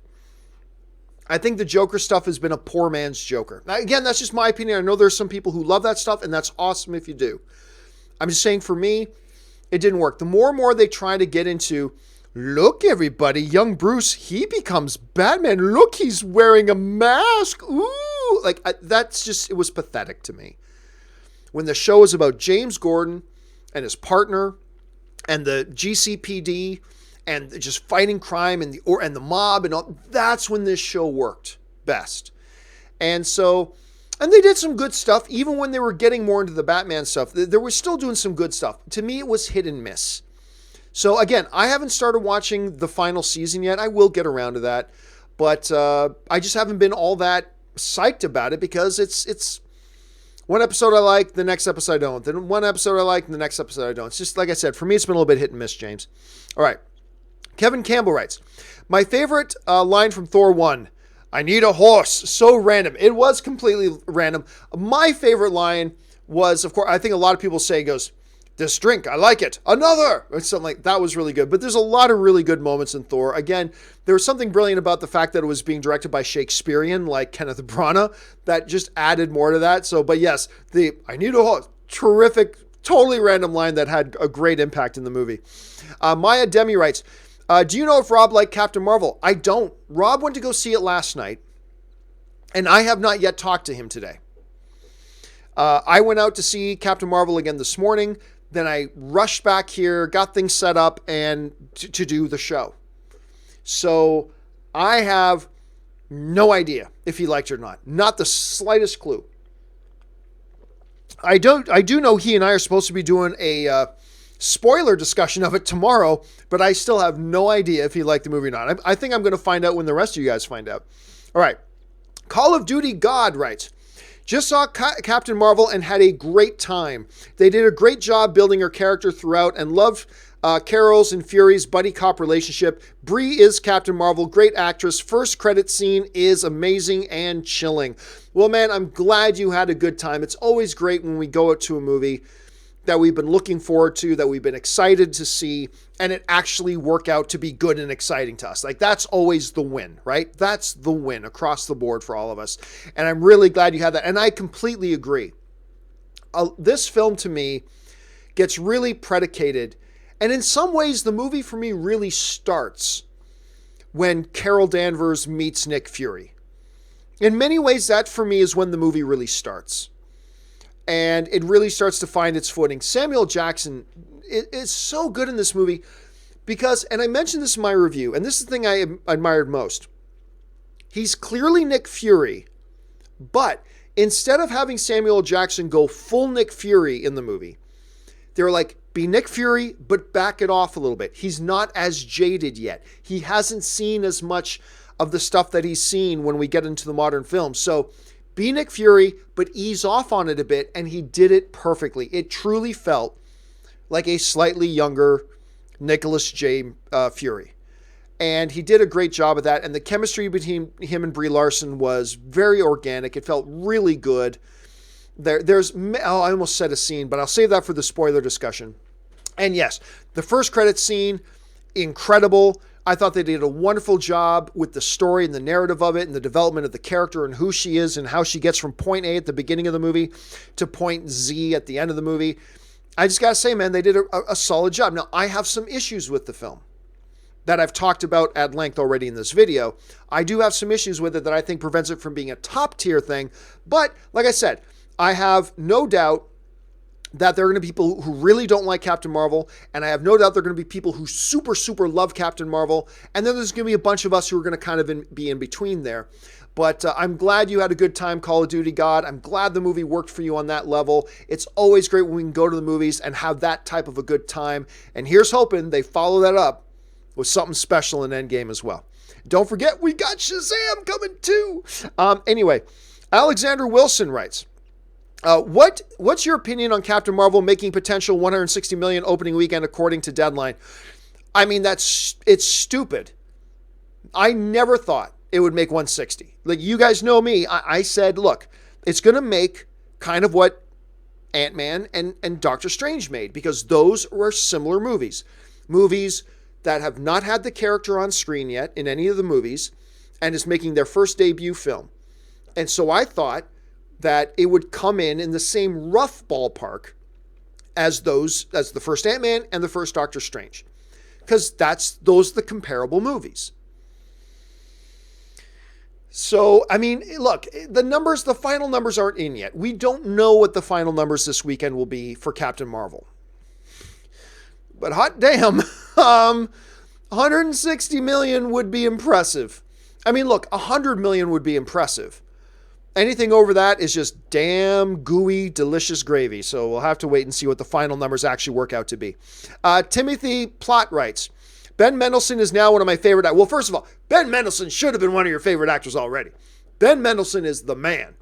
If you ever saw Bloodlines, he's so good in Bloodlines. That's where he really became a household name for a lot of people, was in that show Bloodlines. Which I can't remember, was that an HBO show or a Netflix show? I think it was a Netflix show. At any rate, that's where he really became a household name. And he's done nothing but good stuff ever since. I mean, he's not always been in the best stuff, but he always delivers great performances. I even liked him in Ready Player One. But he is so good in this movie. I just love him in this. Hector Jeter writes, never would have thought I'd be so excited for Shazam. Dude, I didn't either until they cast Zachary Levi. Once they cast Zachary Levi, that told me what kind of Shazam they were going to make. Because, you know, if they cast let's say they cast a Jake Gyllenhaal as Shazam, that would give us a little bit of an indicator of what kind of Shazam movie they're making. When they cast Zachary Levi, then I was like, they're going for the exact right kind of Shazam. Because when you cast a Zachary Levi, you know, you've got an idea at least, right, of what direction they're going to go. And I always felt that was the right direction for them to go. Super excited for it. And the trailers have just taken that excitement up even more. All right. Donnie Yasu writes, what if the Soul Stone requires a new sacrifice to be... Try it again. What if the Soul Stone requires a new sacrifice to be used by a new person to undo the snap? I like to think this is how Cap and Tony finally reconcile. Tony admits that Cap was a brother to him, and bam. Well, Donnie, that assumes a lot of things. Number one, it assumes that they use the Infinity Stones to do it, which who knows. Remember, it's important to keep in mind that in the director's commentary of Infinity War, the Russo brothers said that both Thanos and the Gauntlet were permanently damaged. Now, what does permanently damaged mean? Does that mean it can't be used again? Does it mean it only has 1/10 of the power it used to have? Does it mean that it still works perfectly good, it just doesn't look so good anymore? Like, who knows? But they did say that. And it's important to keep that in mind. A lot of people are just thinking Endgame is just going to be about the Avengers going and getting the Infinity Gauntlet off Thanos and doing a reverse snap. And I don't know that that's what they're going to do. I just don't know that that's what they're going to do. Now, there's a great poeticness to the whole notion that, Tony has to sacrifice himself or Cap has to sacrifice himself. But remember, here's the thing though. The Soul Stone needs you to sacrifice something. My understanding, and I could be wrong, my understanding is it's not self-sacrifice. It has to be you I think if Gamora was just like, yes, Thanos, daddy, I'll throw myself off that doesn't do it. I think you have to do something horrible.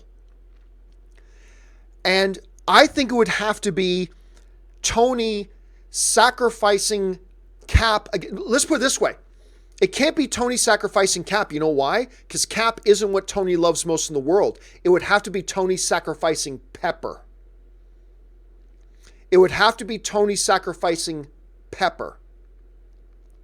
Or it would have to be Cap sacrificing Widow. Or sacrificing, Peggy's already dead, but maybe Peggy's great niece.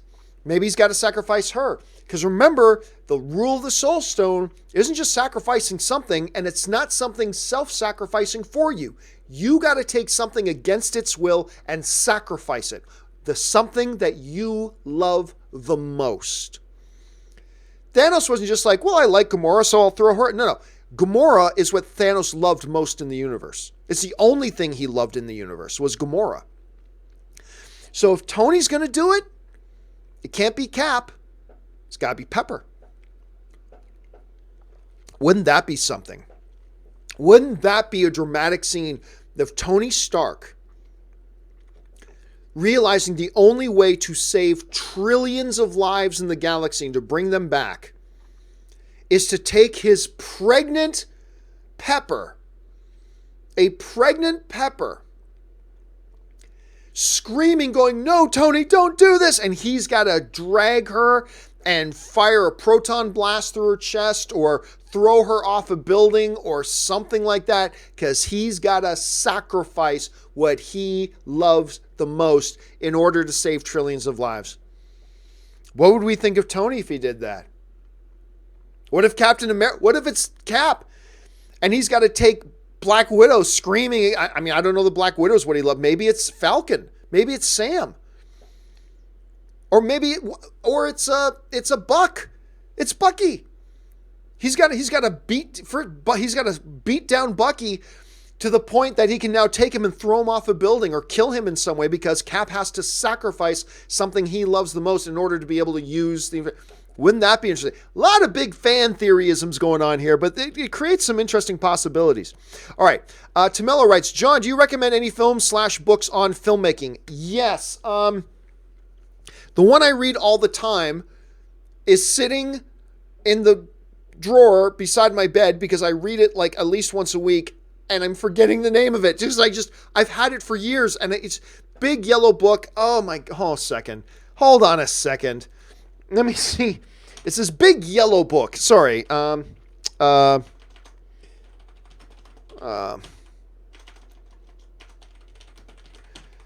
me see if I can just get the hold on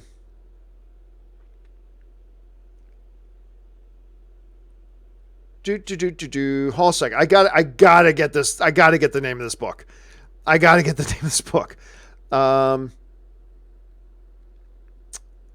Oh, it's going to drive me crazy until I get it. It's not the Screenwriter's Bible. No, it is not the Guerrilla Guide to Filmmaking. No, although I've got the Guerrilla Guide to Filmmaking too. That's not the one I have in mind. You know what? I'm going to go get the book. It's just I've had it for so long. I can't remember the last time I actually looked at the cover of it. It's not independent film producing. It's the Filmmaker's Handbook. The Filmmaker's Handbook. That's the one I have in mind. Tell you what, I'm going to put a link in the description of this video when I'm done, and you can go find it there. That's my favorite one. That's the one I just keep going back to again and again and again. So that's the one I use. Anyway, Runamuck Design writes, not a fan of the Tyler Perry movies, but he created an MCU before Marvel. The Medea Cinematic Universe, mind blown. Hey, look, I really like Tyler Perry, but I will admit I am not a fan of his films. I think the dude is a terrific first-rate dude. I've had a number of occasions to meet him, sit down and talk with him. Terrific dude. But I will admit I'm not a fan of his work, per se. But you cannot deny the success this guy has had. Because maybe his movies weren't for me, but they've definitely had an audience. And he's had terrific success. And that is one thing Run Amok Design you can never take away, including the Medea Cinematic Universe. I've never thought of it in those terms before. Edward Dillon writes, "Hey, John, you were awesome." Well, thank you, Edward. It's always really nice when somebody wants to write in just so they can say something nice. I appreciate that, Edward, and I really hope you have a fantastic weekend, sir. All right. CMJ World writes, "What does Captain Marvel have against True Lies?" I am not going to touch that. Because I can't say anything about that. CMJ Movie World writes, "I know you hate cats, but would you adopt Goose?" Oh, hell no. And I cannot go into reasons why, because that would be spoilerish, but we'll talk about that on the spoiler discussion tomorrow, CMJ. Clearly you saw the movie, but I can't touch either of those. I can't talk about either of those, man. You know I can't right now. All right. ZOMG Ruler writes, cinemas are Fridays. What? Cinemas are Fridays. Captain Marvel has a, but so did The Last Jedi. Are you saying the cinema score is out? Is it out? Hold a second. I did not know if it was out. I thought it didn't come out till Monday. Hold a second. Let me just see here. Oh, I guess the cinema score did come out today. I thought it didn't come out till Friday. Let's see. Cinema is such a huge movie. This.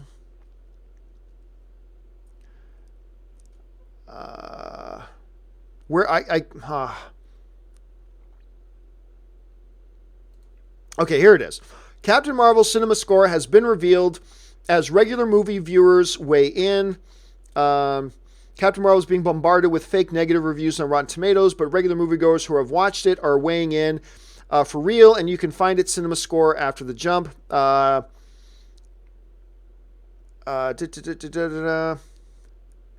Okay, it got an A. There you go. I had no idea. I didn't think the cinema score came out until... Okay, so it got an A. So got the same cinema score as Thor. Now remember, cinema score is not the be-all and end-all of everything. It's not. Just because it got an A. By the way, The Last Jedi just means the people who went to go watch The Last Jedi liked it. And that's what it is. Look, that's the thing about cinema score. It has no agenda. It has nothing. They just go and talk to people as they come out of the theaters and get people's impressions of the movie and then score it out. So just because something gets a C doesn't mean you won't like it. Just because something gets an A doesn't mean you will. But the real audience score, which is cinema score, which is not the be-all end-all, but the audiences coming out of Captain Marvel have given it an A.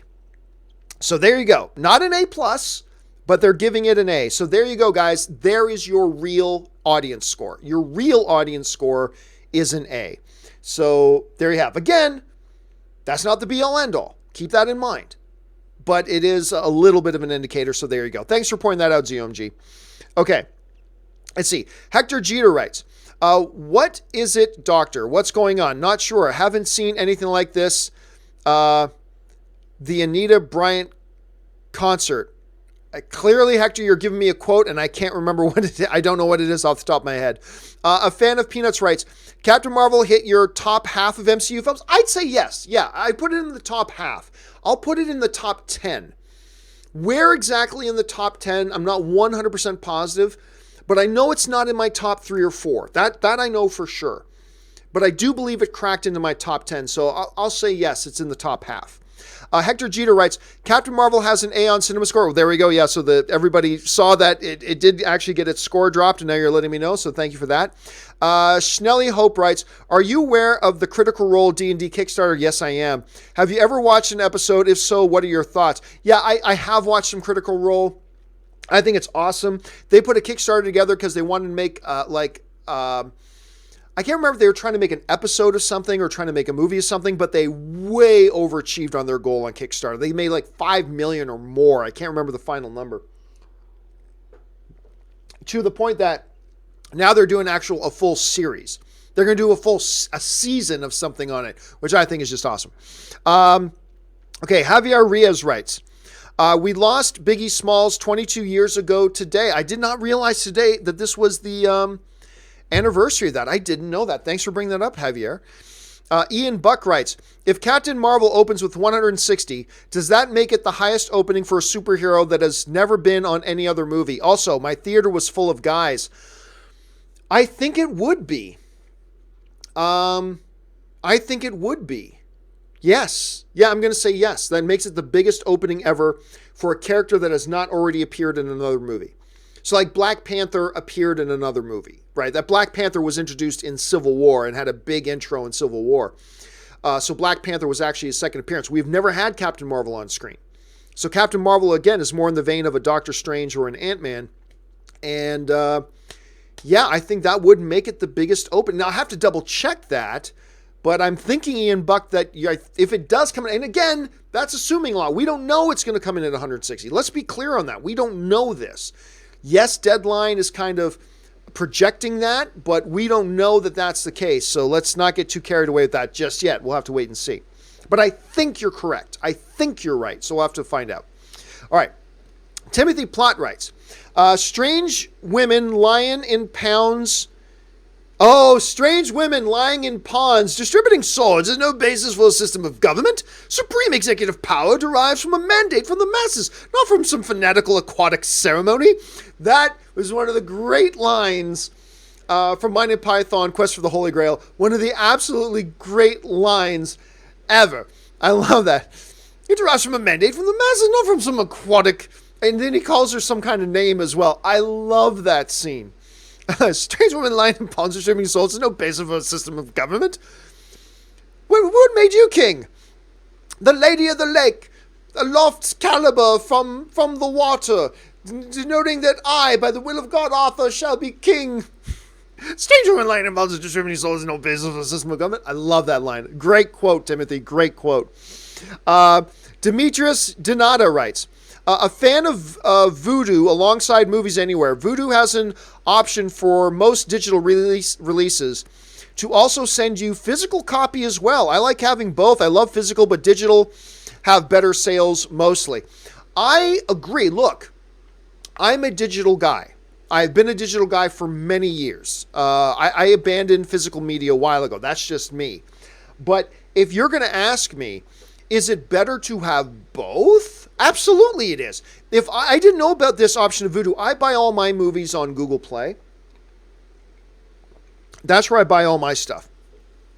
But if I had an option to, if I buy my movie, like I just bought Spider-Man Into the Spider-Verse. Just bought it for $18. If I had the option that I could buy it for $18, where now I have it on my digital catalog, but they will also send me a physical copy of it. Oh, by sure, that's the best. That's the best of both worlds, Demetrius, no doubt. To have both is absolutely the best of both worlds. Okay, let's move on here.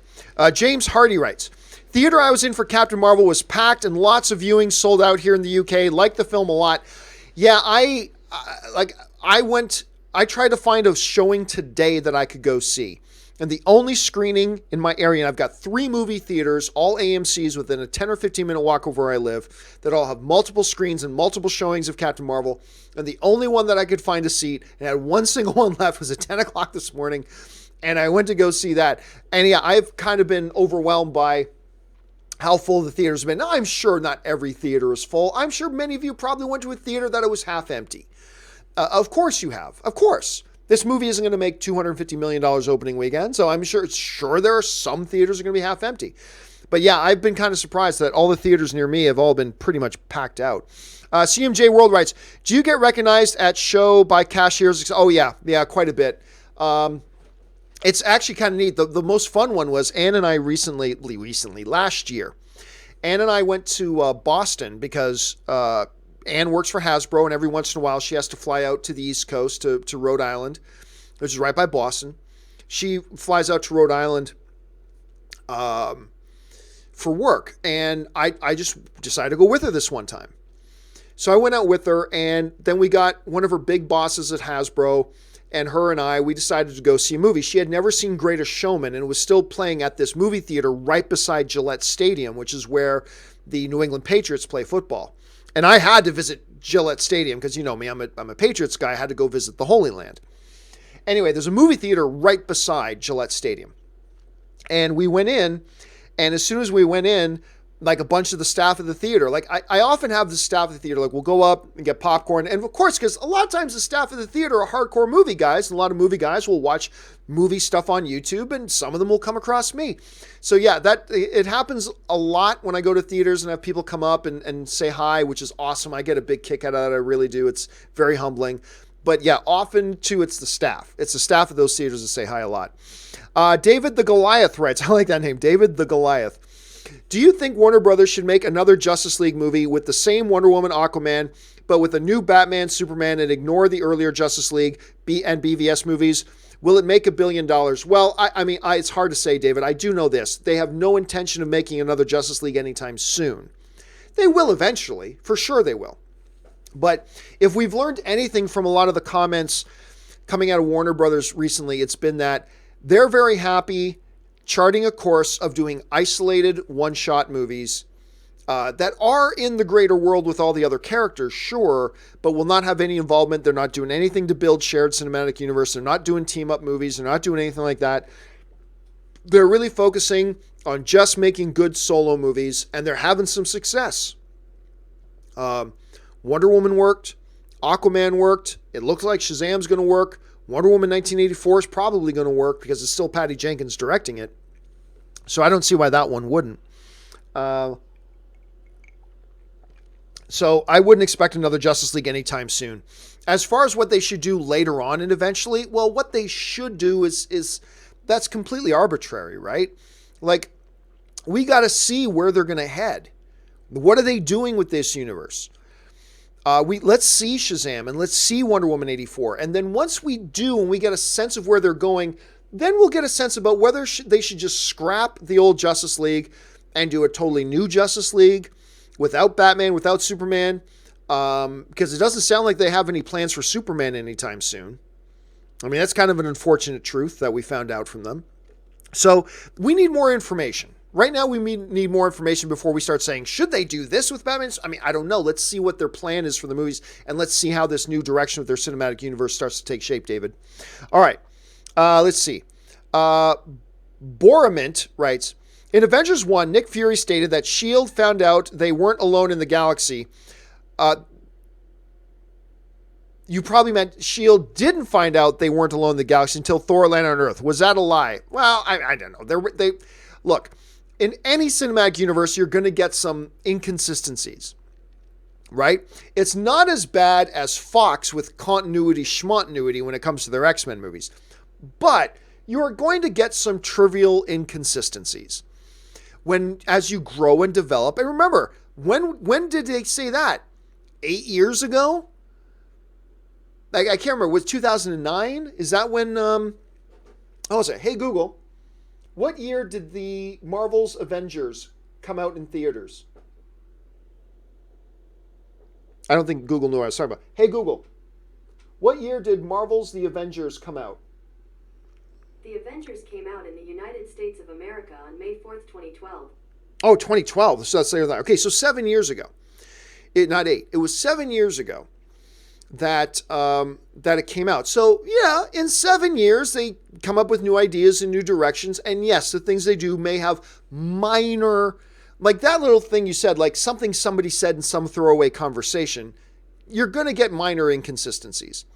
So now they will say that he was half-truthing it. But at the time when they did the first Avengers, they probably thought, yes, Thor was the first alien that Nick Fury came across.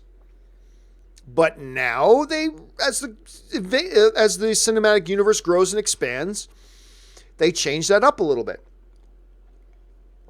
So it was a half-truth, but honestly, they won't even refer to it. It is a minor technical inconsistency. It's not like some It's not like them showing up causes some major narrative plot hole, right? It's a minor inconsistency, but it is one. That is one of them, and there are probably a few others as well that they're going to have to deal with moving forward, Boromint. All right. Kevin Campbell writes, a sequel to which film is more likely, Tron Legacy or Tomorrowland? Urgh. Well, I definitely don't think we're getting a sequel to Tomorrowland. I mean, anything is possible, but I don't think so. Tron Legacy is also unlikely, but I think it still exists within the realm of possibility, to be honest with you. I remember just a few years ago, there was an effort, there was a movement to get a new movie underway, and then it just kind of lost all of its steam and it didn't get going. I still think today there are probably some discussions that go on over at Disney about Tron. So I wouldn't be surprised completely if they did at some point. Again, I don't think it's likely, but I won't fall on my chair. So I'm going to say more likely, not automatic, not definitely, but likely out of the two, I would have to say probably Tron Legacy. All right. Artur Mansouri writes, one of my favorite things as a film fan is to show friends/family a movie I've seen and see their reactions and emotions when they watch it for the first time. Artur, that is my number one favorite thing as a movie fan. I love watching movies that I love with people who haven't seen it yet. You know, I was talking to just recently, I had my friend Erin Cummings over. She had never actually seen Captain America Winter Soldier. And so her and her husband came over to join me and Ann. And just to watch Captain America Winter Soldier. And I love watching movies with people who've never seen it before. One of the reasons why I went to go see Thor, the first Thor movie in theaters like 7 or 8 times, was because I saw it the first couple of times just for me. But then I kept going back to take other people with me, to watch it with them. I love it. It is one of my favorite things to do as a film fan. Watching movies I've already seen many times that I love with people who have never seen them before. It's one of the great joys as a film fan because you get to really, it's kind of, you are sharing something with somebody, right? You're sharing a part of you with somebody.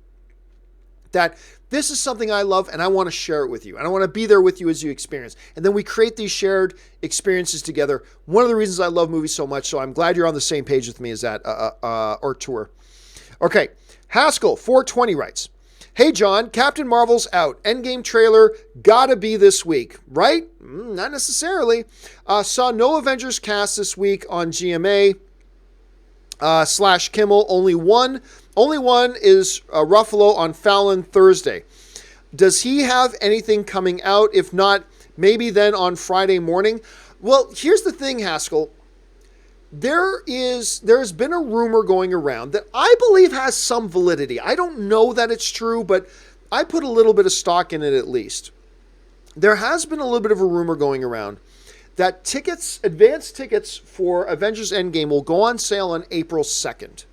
All right? That's the rumor. And I think there might be something to that, to be honest with you. I can't guarantee it, but I think there might be. If true, and that's a big if,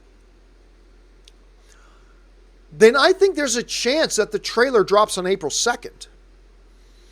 Because wouldn't it be amazing? It's not like it's not something Marvel's done before. You drop this massive trailer, what me and Rob are calling the boom trailer. Because right now, so far, they haven't had what I would call a boom trailer. Like a trailer that really drops the hammer, you know what I mean? There would be something very appropriate about dropping the boom trailer and at the end of the trailer having tickets on sale now, right? When the tickets go on sale on April 2nd. So I think there's a good possibility that the trailer doesn't drop until April 2nd. So we could have like another 3 weeks or so before we see it. Now, I don't know that. I'm not willing to put any money on that. But if I had to guess, and it's only a pure guess, I'm thinking April 2nd. That's when I think we're going to get the boom trailer. April 2nd. All right. Finn Barrett writes, Sleeper of 2019. By the way, I love the new team. Well, thank you so much, Finn. I have no idea. I would have to sit down and go through a big list of... and sleeper means something we're not really expecting. So I don't know. It's not something I can just answer off the top of my head. I'd have to sit down with a big list of all the movies coming out, go through them, and then kind of come up with some picks. So it's a great question. It's just, unfortunately, sorry, Finn, it's not one I can answer off the top of my head. Sorry about that, man. Tristan Brown writes, 2 years ago, I ran into Ahmed Best. Nice. Exceptionally nice, courteous, and friendly guy. A shame he has to deal with personal attacks because of Jar Jar. Dude, there's never an excuse for anybody to deal with personal attacks because of a TV show they were in. Or because of a movie they were in. Like, it's absolutely ridiculous. And, you know, there have been other people in Star Wars, like the kid who played Anakin. Obviously now in today's movies, Kelly Marie Tran, John Boyega has to put up with a lot of nonsense. And it's just unfortunate. Nobody should have to deal with that kind of stuff. It's ridiculous. And, yeah, it's really too bad. And by the way, I know people who know Ahmed Best, and I've never, did I meet Ahmed? Anyway, I know people who know Ahmed Best. I certainly don't know Ahmed Best, but everybody I know who knows him or have worked with him just say he's like the template of the sweetest guy, just like the nicest guy. And that just makes it all the more tragic when you think about a guy like that taking the type of abuse he probably did. BMC, sorry guys, my voice is starting to go. We're over 3 hours now.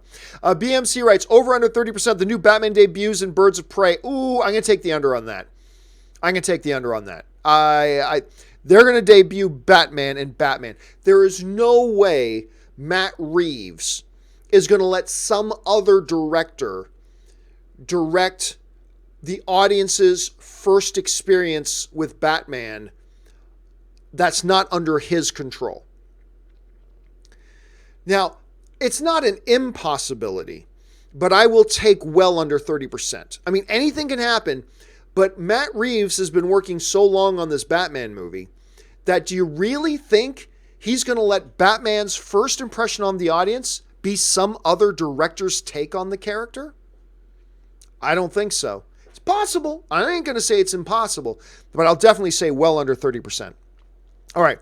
Jonathan Vigoa writes, do you think Requiem for a Dream is a horror movie? No. No, I don't think it's a horror. It's a powerful movie. It's a disturbing movie. It's a movie that'll shake you. No doubt, with some killer performances, and it's awfully depressing. It's like, kids, don't do drugs. But would I call it a horror movie? Personally, Jonathan, I wouldn't. I don't know that I debate anybody who feels like it is. I would say no, though. Personally, I would say no. All right. Luke JNGS writes, Leafs 2, 3 Canucks, suck at Chun, haha, kidding, good game. Hey, look, no team's going to win every game of the year. No team's going to lose every game of the year. The Leafs are having a season that I've been waiting as a Leafs fan to see them have for a long time. I don't think the Leafs have ever been this good in my lifetime. Think about that. I don't think the Toronto Maple Leafs have been this good in my lifetime. And so they're going to lose some games along the way. You know what? If they're going to lose, I want them to lose to fellow Canadian teams. So way to go Canucks, man. Way to go Canucks. Eddie Garcia writes, what did Eddie write? There he is. Blu-rays will be extinct soon. Do you think digital movies will include special features like Blu-rays do? Some digital movies come with none. True, but guess what? There are some Blu-rays that come with no special features, really. Or just bare minimum special features. Some of them do. And there are already digital downloads you can get that include tons of special features, right? For example, Avengers Infinity War. You can buy Avengers Infinity War and get all the in-depth special features with it as well. And it all comes on it. Like, I watched the DVD commentary on my digital stream.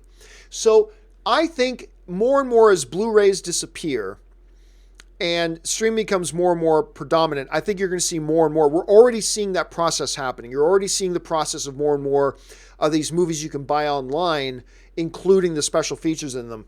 It's not the majority of them yet, but I believe that time is coming. So I do believe that's going to happen, Eddie. I really do. I think that'll happen because that's a selling feature for people. It's like, there's a lot of people who's like, I saw the movie in the theater. I don't need to watch it again. Well, then how do you kind of incentivize them to maybe want to buy it? Put things on it that they never saw before. We're going to give you behind the scenes. We're going to give you deleted scenes. We're going to give you bloopers. We're going to give you the auditions from the actors. We're going to give you a director's commentary. all right, okay, then maybe I'll buy it. And for a long time, that was when I was still buying physical media, that would be my motivation, was what kind of special features does it have? And so I do think they're going to carry that over into the digital media as well. Okay, let's see. Kadir Hicks writes, how commercial do you think Christmas Fantasy could be? How commercial do you think Christmas Fantasy could be? I got to apologize, Kadir. I don't know what it is you're asking. I don't know what you're asking me to address here. So I got to take a pass. Sorry, I always feel bad, guys, when I'm... No, not bad. I feel horrible when you guys take the time to watch the show and send in a question and I don't know how to answer because I'm not quite sure what it is. So my apologies, Kadir. Believe me, my deepest apologies, but I don't know how to answer that. I'm sorry about that, man. All right. Superman Kelly writes, do you think one day Disney will stop screening movies in the cinema and target audiences directly through its streaming service? Not anytime soon, because that's where the money is. Where the real money is in the theaters. Because they're going to put out Endgame and make $2 billion. Listen to that number. They're going to put out Endgame and make $2 billion. They're putting out Captain Marvel, and it's going to make $700 to $800 million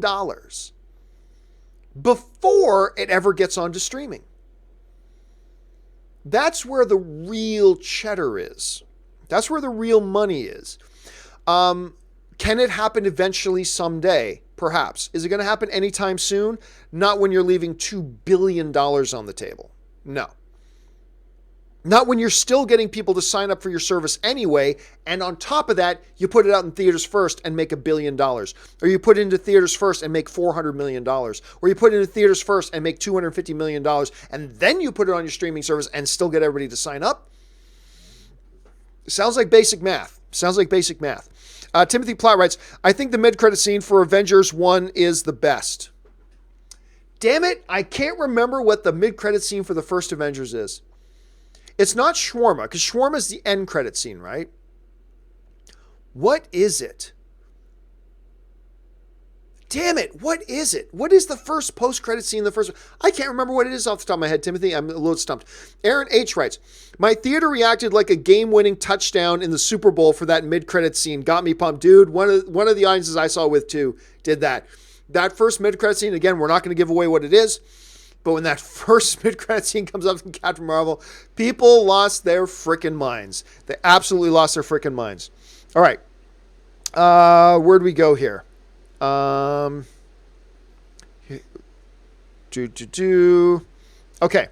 Haskell 420 writes, WTF, people are unsubscribing from Tyler Magnus because he didn't like Captain Marvel, and fans are unsubscribing from Real Rejects for giving it a 7 out of 10. Not sure if unsubbing for positive review or not positive enough. Call Alba WTF. Hey, look. I have had one day where I actually lost subscribers on my channel. I had one day. Actually, you know what? Let me see if I can squeeze it on here. Let me bring up my my subscriber stats here. Okay. I don't know if you're going to be able to see this enough. Okay. So, like today, I've added 135 subscribers. Yesterday, I added 266 subscribers as well. But if you go back up near the top, you see that one, near the third number from the top. That was a day that, it was a Captain Marvel thing. And I just really went to town on people, on the trolls who had this fake agenda with this fake outrage. And remember, to me, outrage that is based on a lie is fake outrage. And I think that was the day I did that. That's that one right there, right? And you can see that day I lost a grand total of 14 subscribers. Out of 155,000, I lost 14 subscribers. Frankly, there were subscribers I'm just as happy to not have. Because you don't need to like the movies I like, but when you're spreading lies and you're trying to get people to buy into a fantasy that you created, that's not cool. I'd rather not have you around, to be honest with you. I'd rather not have you around. So by all means, unsubscribe. Cool. Go unsubscribe. There are many, many other channels out there that'll feed your trollish behavior. You go to them and have a good time, and all the power to you. But I don't need you here. Anyway, that was the one day I lost 14 subscribers. It's the only day in the history of my channel that I've lost subscribers. Other than this one, there was this one time that I also lost subscriber, but I think a ton of people lost subscribers because it was YouTube going through and doing like a big non-active account removal. And I probably had maybe a couple of hundred of people that either were subscribers or they were fake accounts that were subscribers, and YouTube deleted them. And I lost some subscribers and a whole bunch of other people lost subscribers. There was that one day, but honestly, that Tuesday, February the 26th, which also happened to be my birthday, was the one day I actually lost subscribers. So I'm not doubting at all that there are a lot of people out there who are losing subscribers for liking Captain Marvel. And yeah, I mean, look, I don't know. Hold on, let me get this out of here.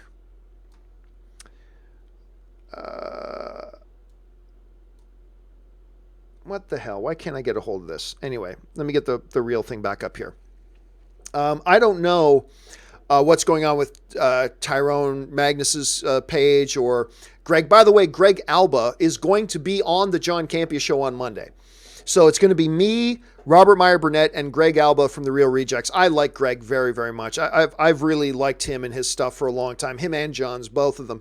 But I'm going to have Greg Alba on the show. So I don't know. Maybe I'll talk. I just saw that he did a movie review and gave Captain Marvel a positive review, and the amount of downvotes, all the trolls they organized, they go and attack anybody that gave Captain Marvel a positive review. The trolls went out to try to downvote them.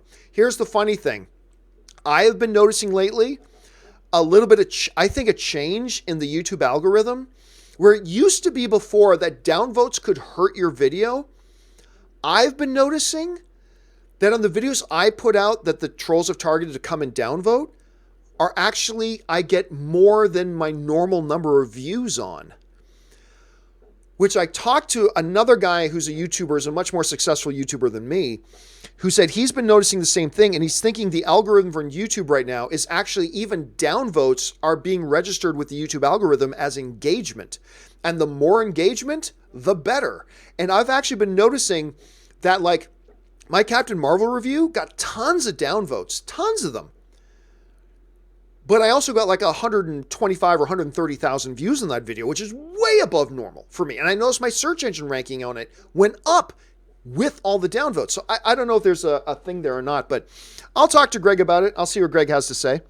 Okay, Victor Watson writes, "Hey, John, I watched Captain Marvel. I had no problem with the movie, period. Really enjoyed it." Excellent. I'm glad you had a good time, man. I'm the same way. I mean, I do have some issues with the movie, to be honest. I've talked about them in this video ad nauseum. But overall, yeah, the positives far outweighed the negative for me, and I really quite enjoyed it as well. So I'm glad you had a good time at the movie, Victor, and thanks for sharing your thoughts on that. All right. Haskell 420 writes, "I love how the haters are calling Rotten Tomatoes BS for deleting 50,000 reviews. As of Friday 8 a.m., Captain Marvel had 58,000 plus fan reviews, while Infinity War's entire theatrical run had 53,000 total. Friday's cinema score was A, Rotten Tomato percentage now at 52. Yeah, that was the thing, because Rotten Tomatoes recognized that the vast majority of the viewer reviews, like when you got 58, nearly 60,000 reviews in the first day, and all of Infinity War in total over its entire run had 53,000, something's wrong. Something is clearly off. And Rotten Tomatoes, they put out, we recognize that there was a pattern, that there was a organized attempt to game the system.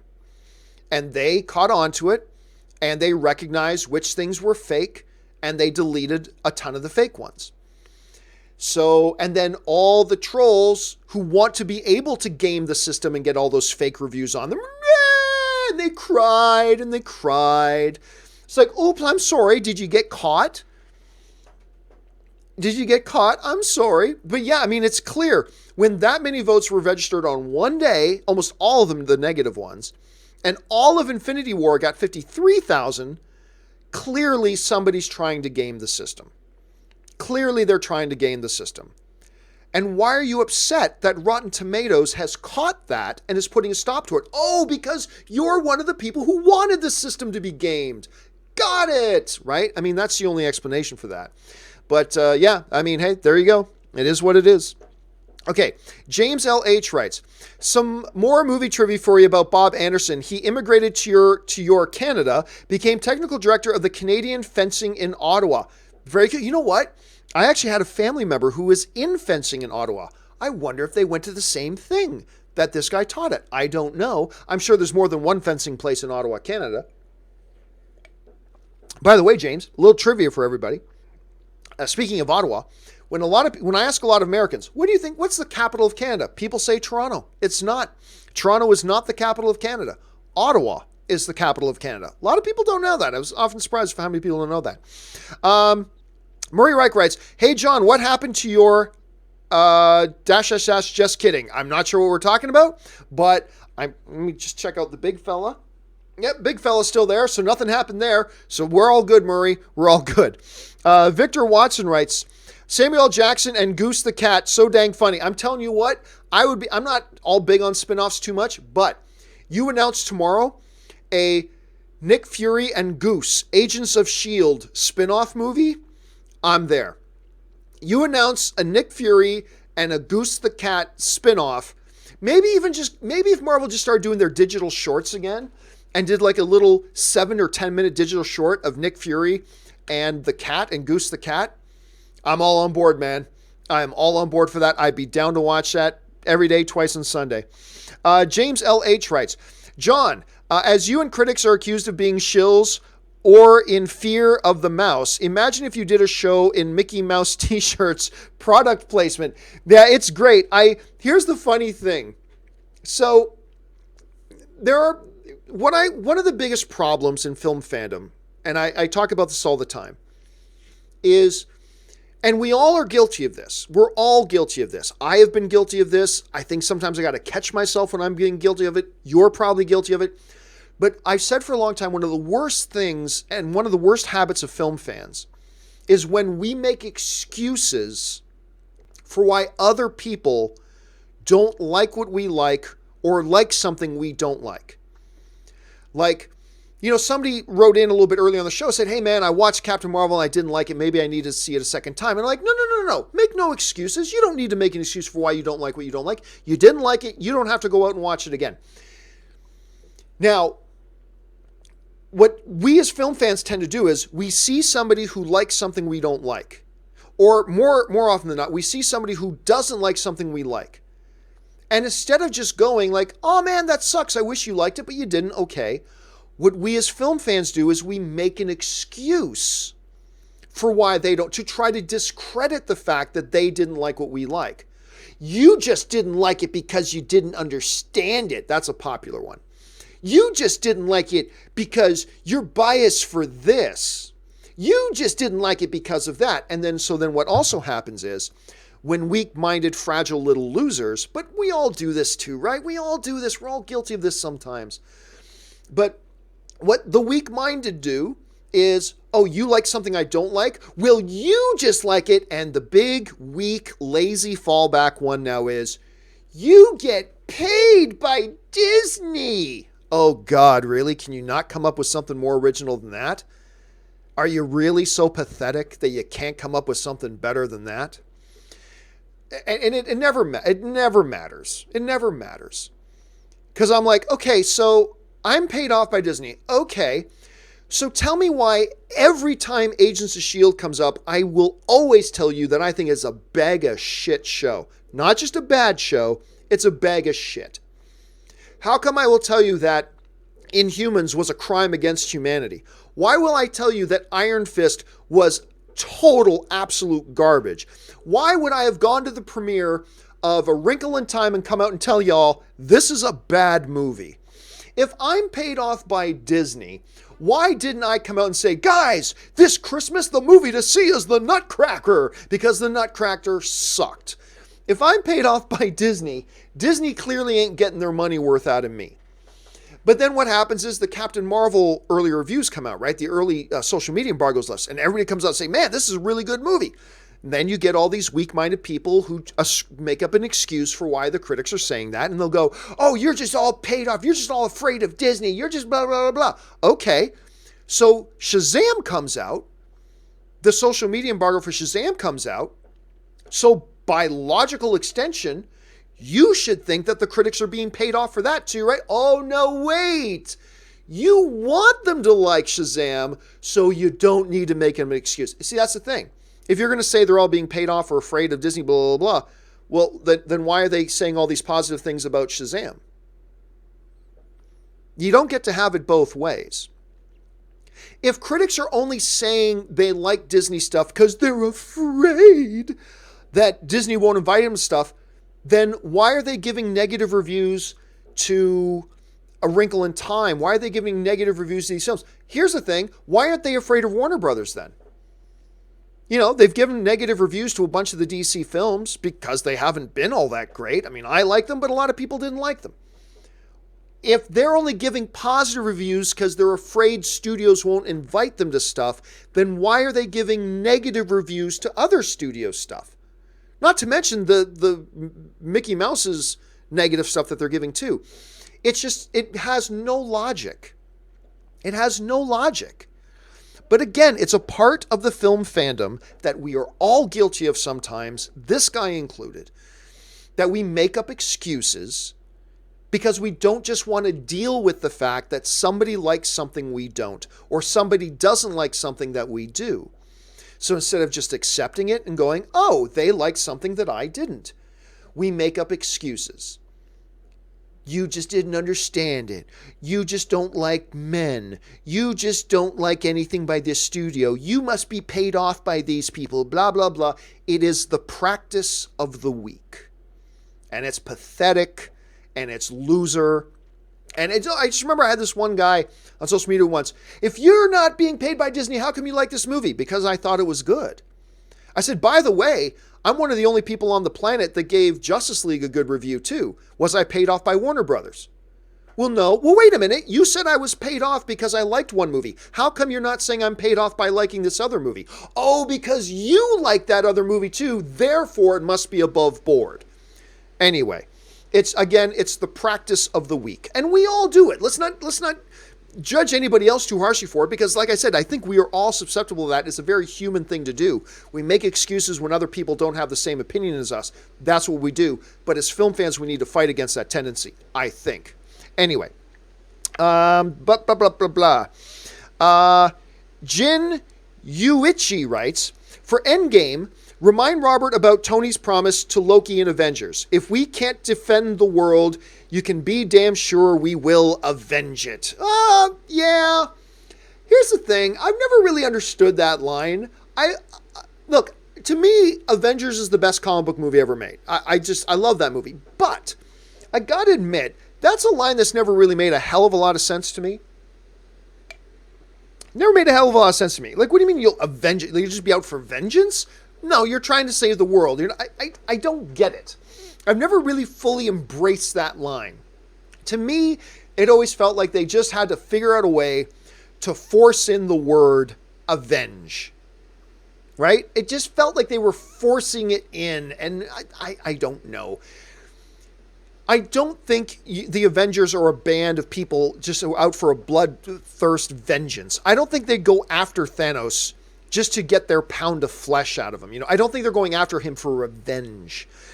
I think they go out there and after him because they think they can solve a problem, maybe. But I could be wrong about that. I mean, I don't know. Thor is a very vengeful guy, so maybe Thor does go out on his own to looking for a little bit of vengeance. Maybe that is part of it.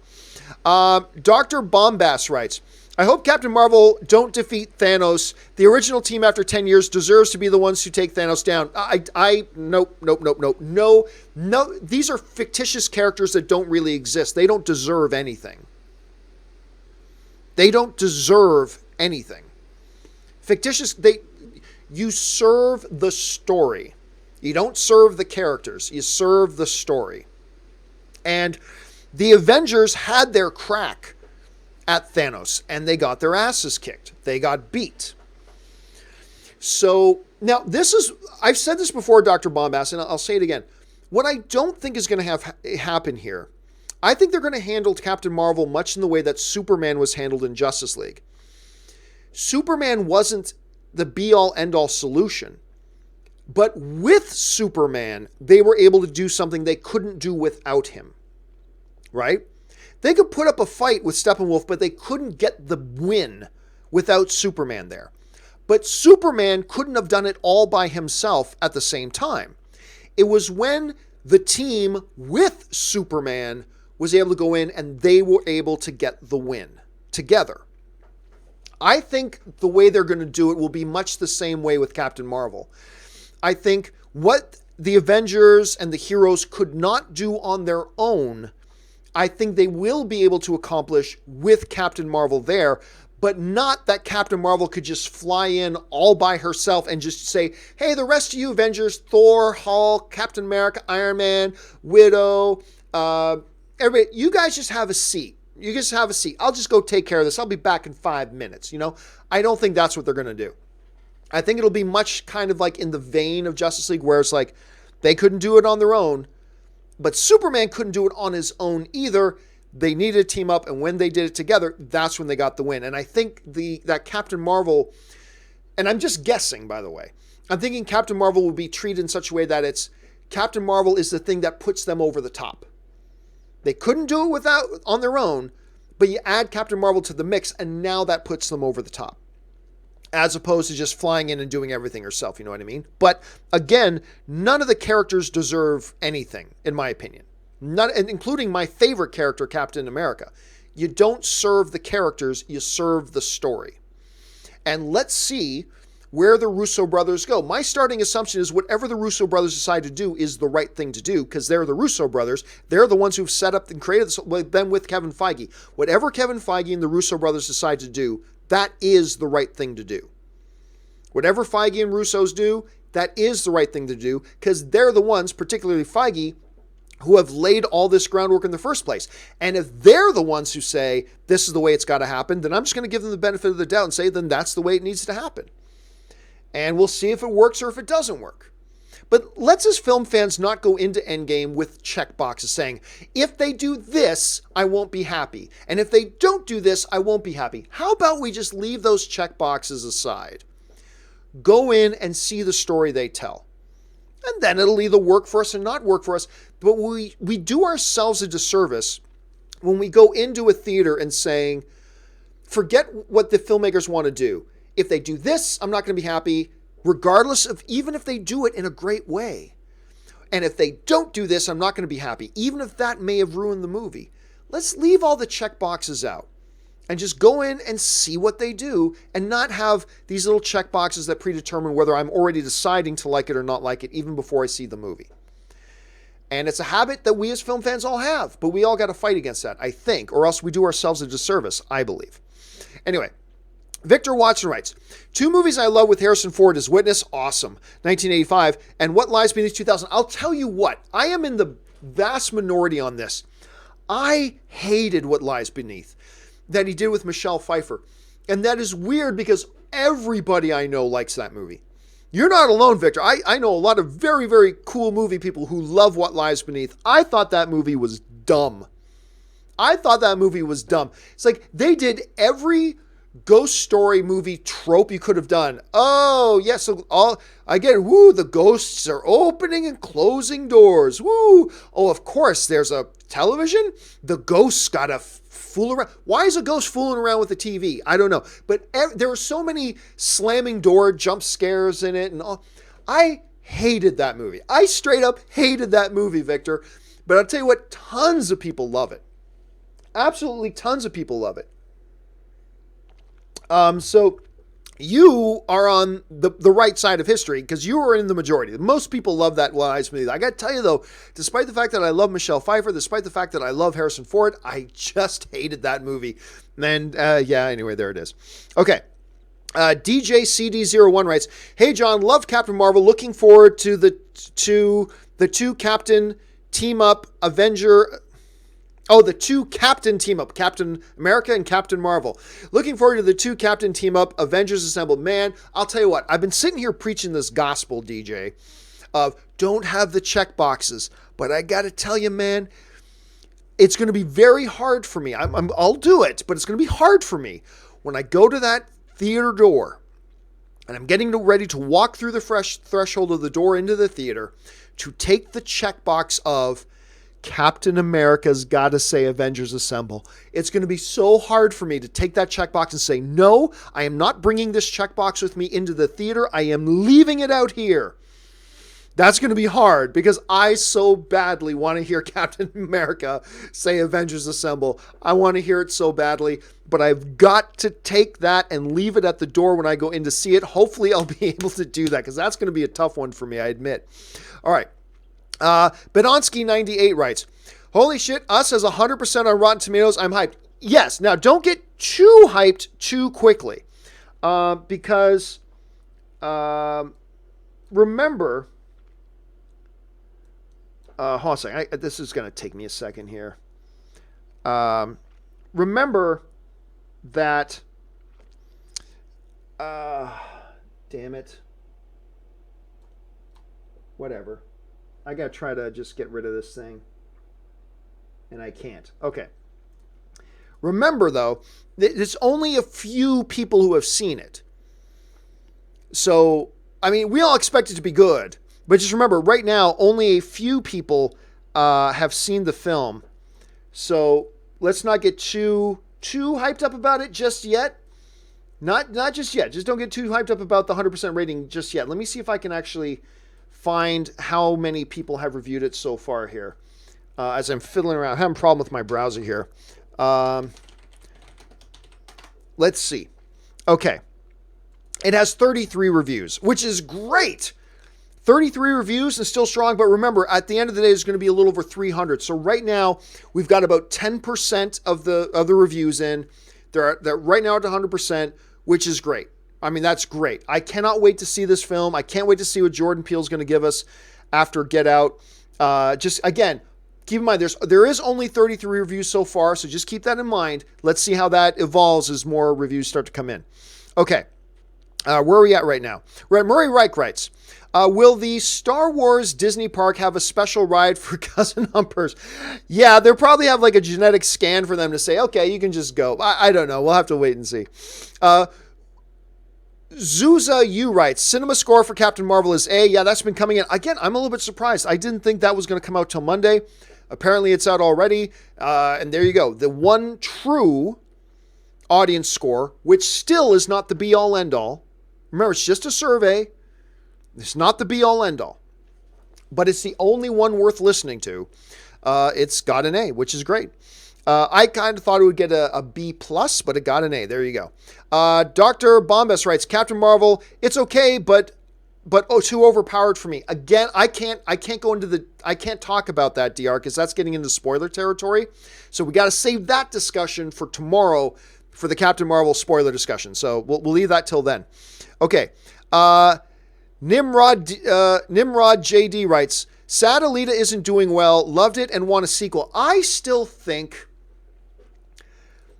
that the main reason that Alita isn't doing as well as it should do is because of the bad first trailer. I've been saying for a while, trailers, you only get one chance to make a first impression. And the first Alita trailer was bad and it turned a lot of people off.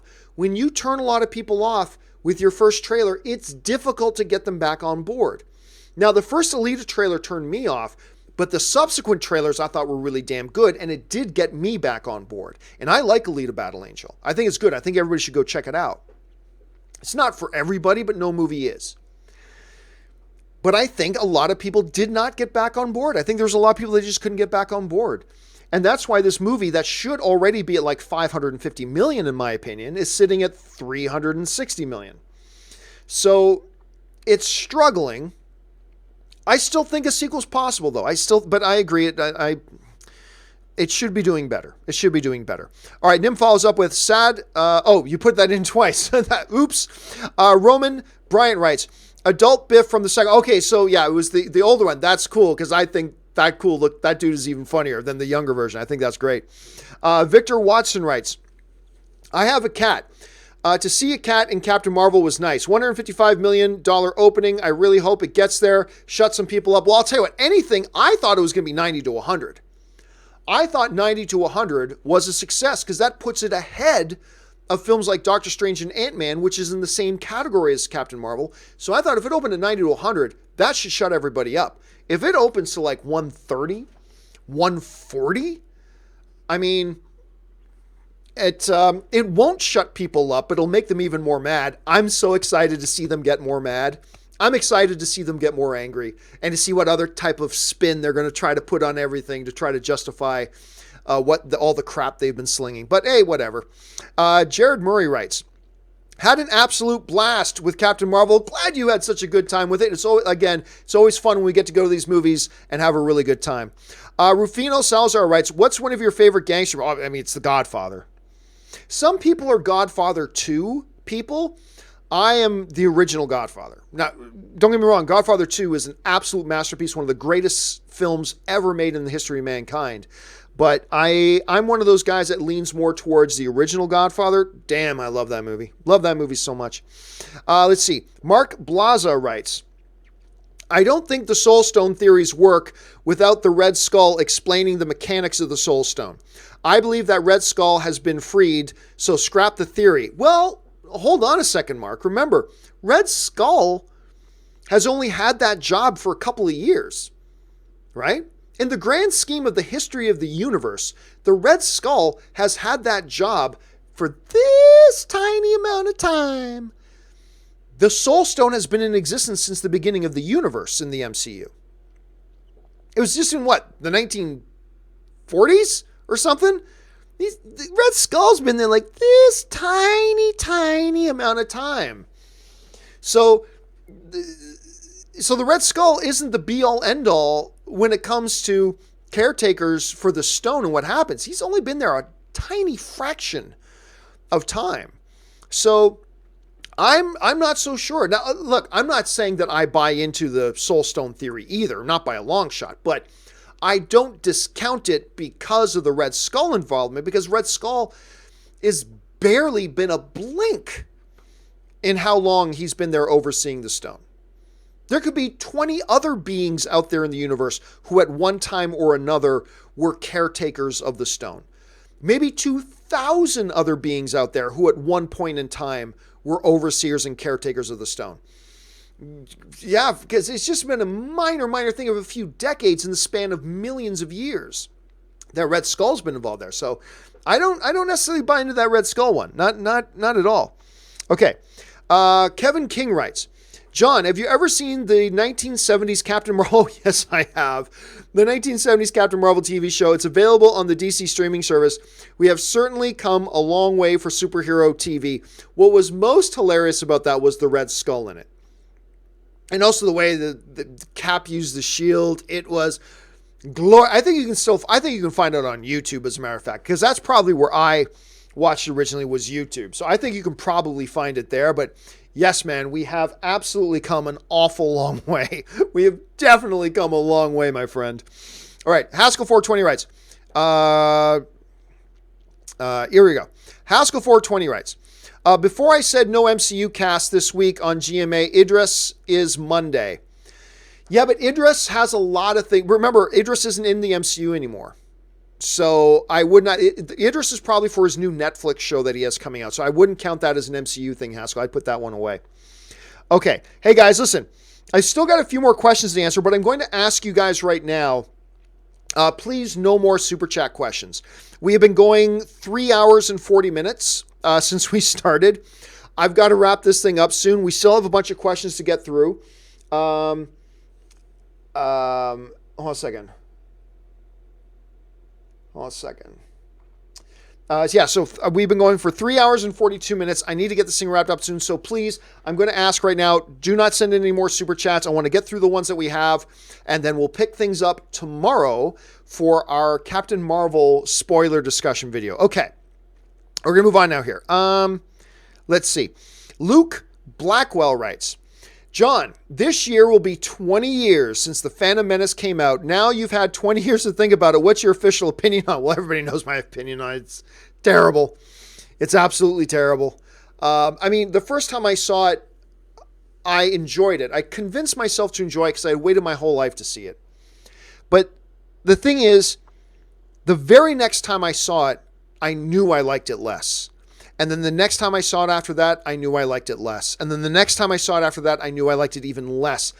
And then I just knew I hated it. Now, I still went back and watched it like 12 more times because at the time I was working in a visual effects company. And I was just in awe of the visual effects of the movie. But yeah, I just realized pretty quick, within the first couple of weeks, because I'd seen it 5 or 6 times in the first couple of weeks, I realized, no, this movie is terrible. Still elements of it that I appreciate, particularly the visual effects and the lightsaber duel, the pod race scene I love, but yeah, it is 20 years. It's hard to imagine, dude, that it's been 20 years. All right. Clash with Sprecies writes, Captain Marvel didn't have a great bad guy at all. I believe they did. Let me rephrase. I believe they had a good bad guy. But again, we can't talk anything more about it because we're not going to go into spoilers here. Rufino Salazar Jr. writes, does Brie Larson have a 5 to 7 movie deal with Disney? I believe I heard she has a 4-film deal.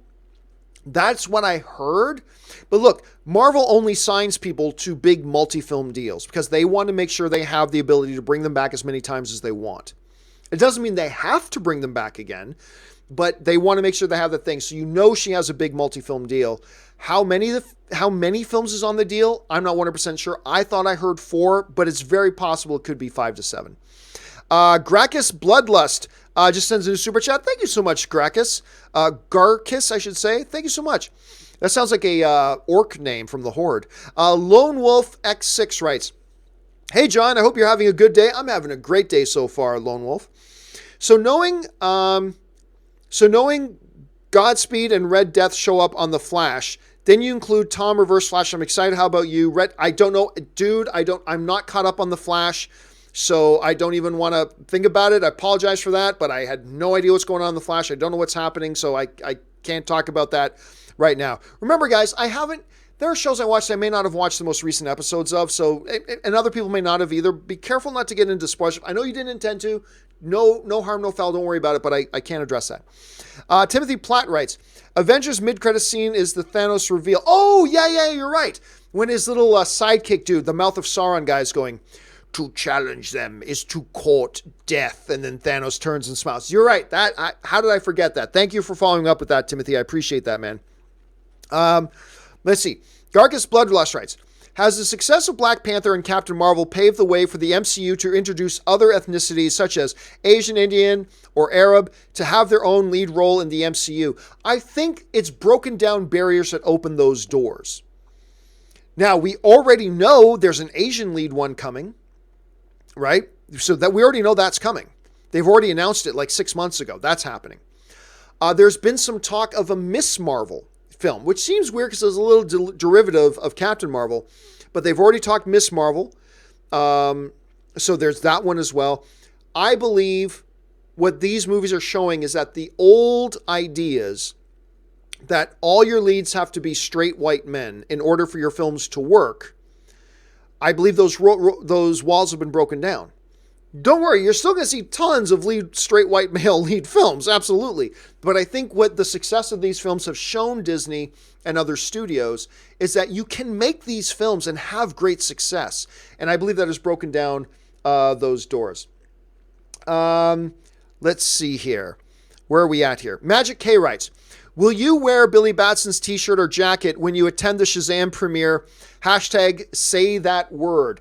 I'm not sure they're having a premiere. I don't know. So I'm not going to, I go to a bunch of premieres, Warner Brothers premieres, Fox premieres, Disney premieres, whatever, but I don't go to all of them. And I am not aware of a Shazam premiere, right? There very well could be, and I'm just not going to it, so I don't know. But if they do invite me, oh, you're damn right. I already picked it out. I already know the Shazam jacket that I'm going to get. I already know the Shazam jacket that I'm getting. I've already picked it out. I'm not going to share it with you yet, but I've already picked it out for sure. Let's see. Lone Wolf X6 writes, I think Jerome played a better Joker than Jared Leto. Oh, I disagree. I know you said you didn't like it, but what if you saw his performance as Joker in a movie and not TV show? Would you have liked it? No, I thought it was just too corny. I didn't like their Joker at all, to be honest with you. I thought the kid who played it did a great job because that's what the showrunners wanted, was that. And I think he gave a great performance, but I did not like that Joker. And whether it was in TV, I've seen lots of characters. Like I love their incarnation of Penguin.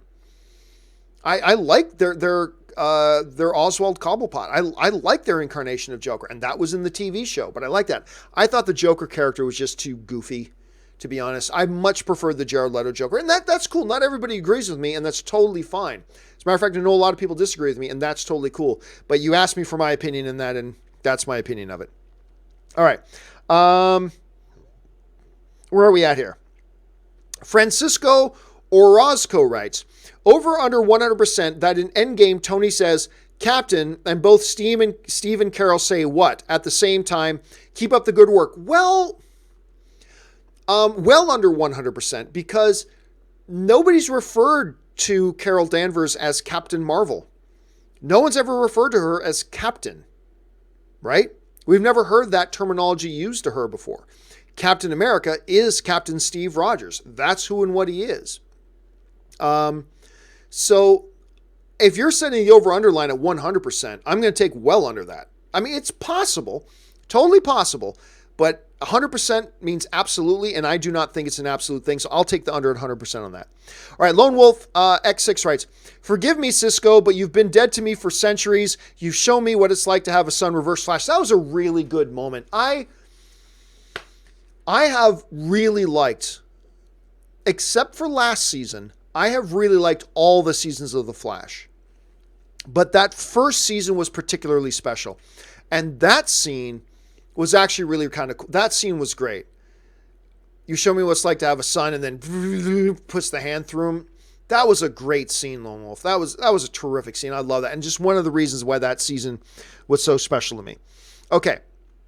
Ant Banks, 1984 writes, can you imagine being an actor or actress in an upcoming movie and constantly being asked questions from friends and family trying not to spoil? It would be difficult, man. It would be difficult. I don't know how you do it.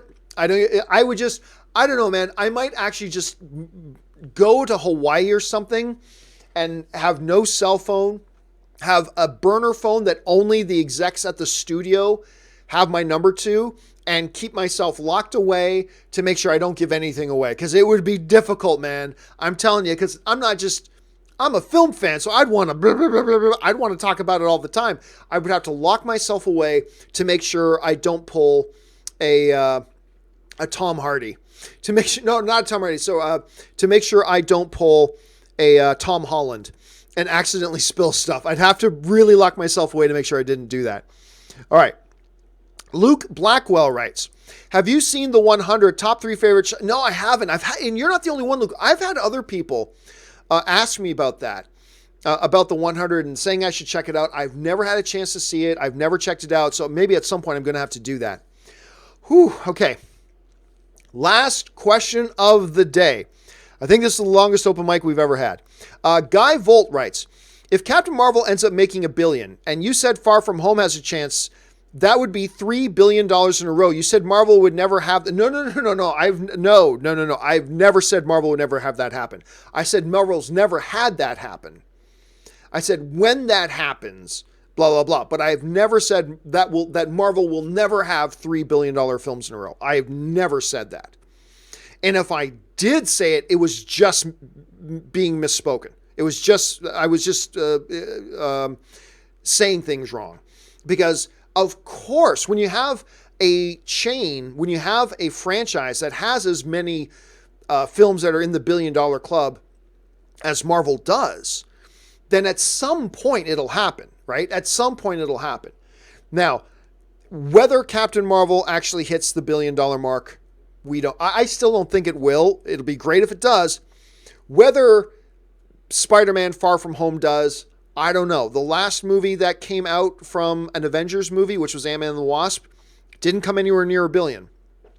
But Spider-Man did make over 800 in Homecoming. So maybe there's something there for that. I think there's a chance Spider-Man Far From Home can make $1 billion.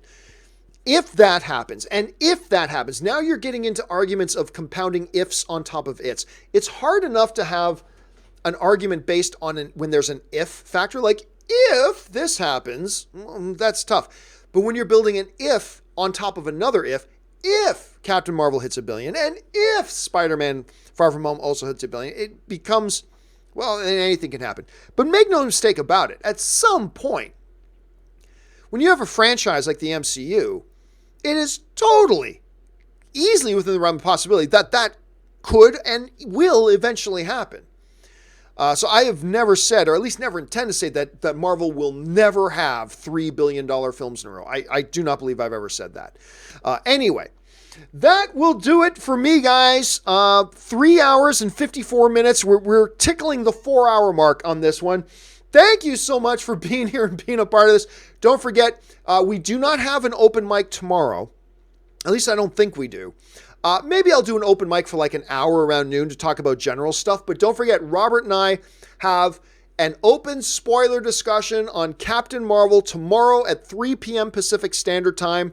Find out when that is in your time zone.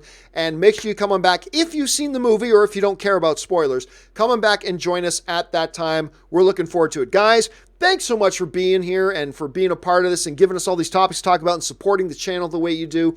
I really appreciate it. I love all my weekends when I get to talk movies with fellow film fans.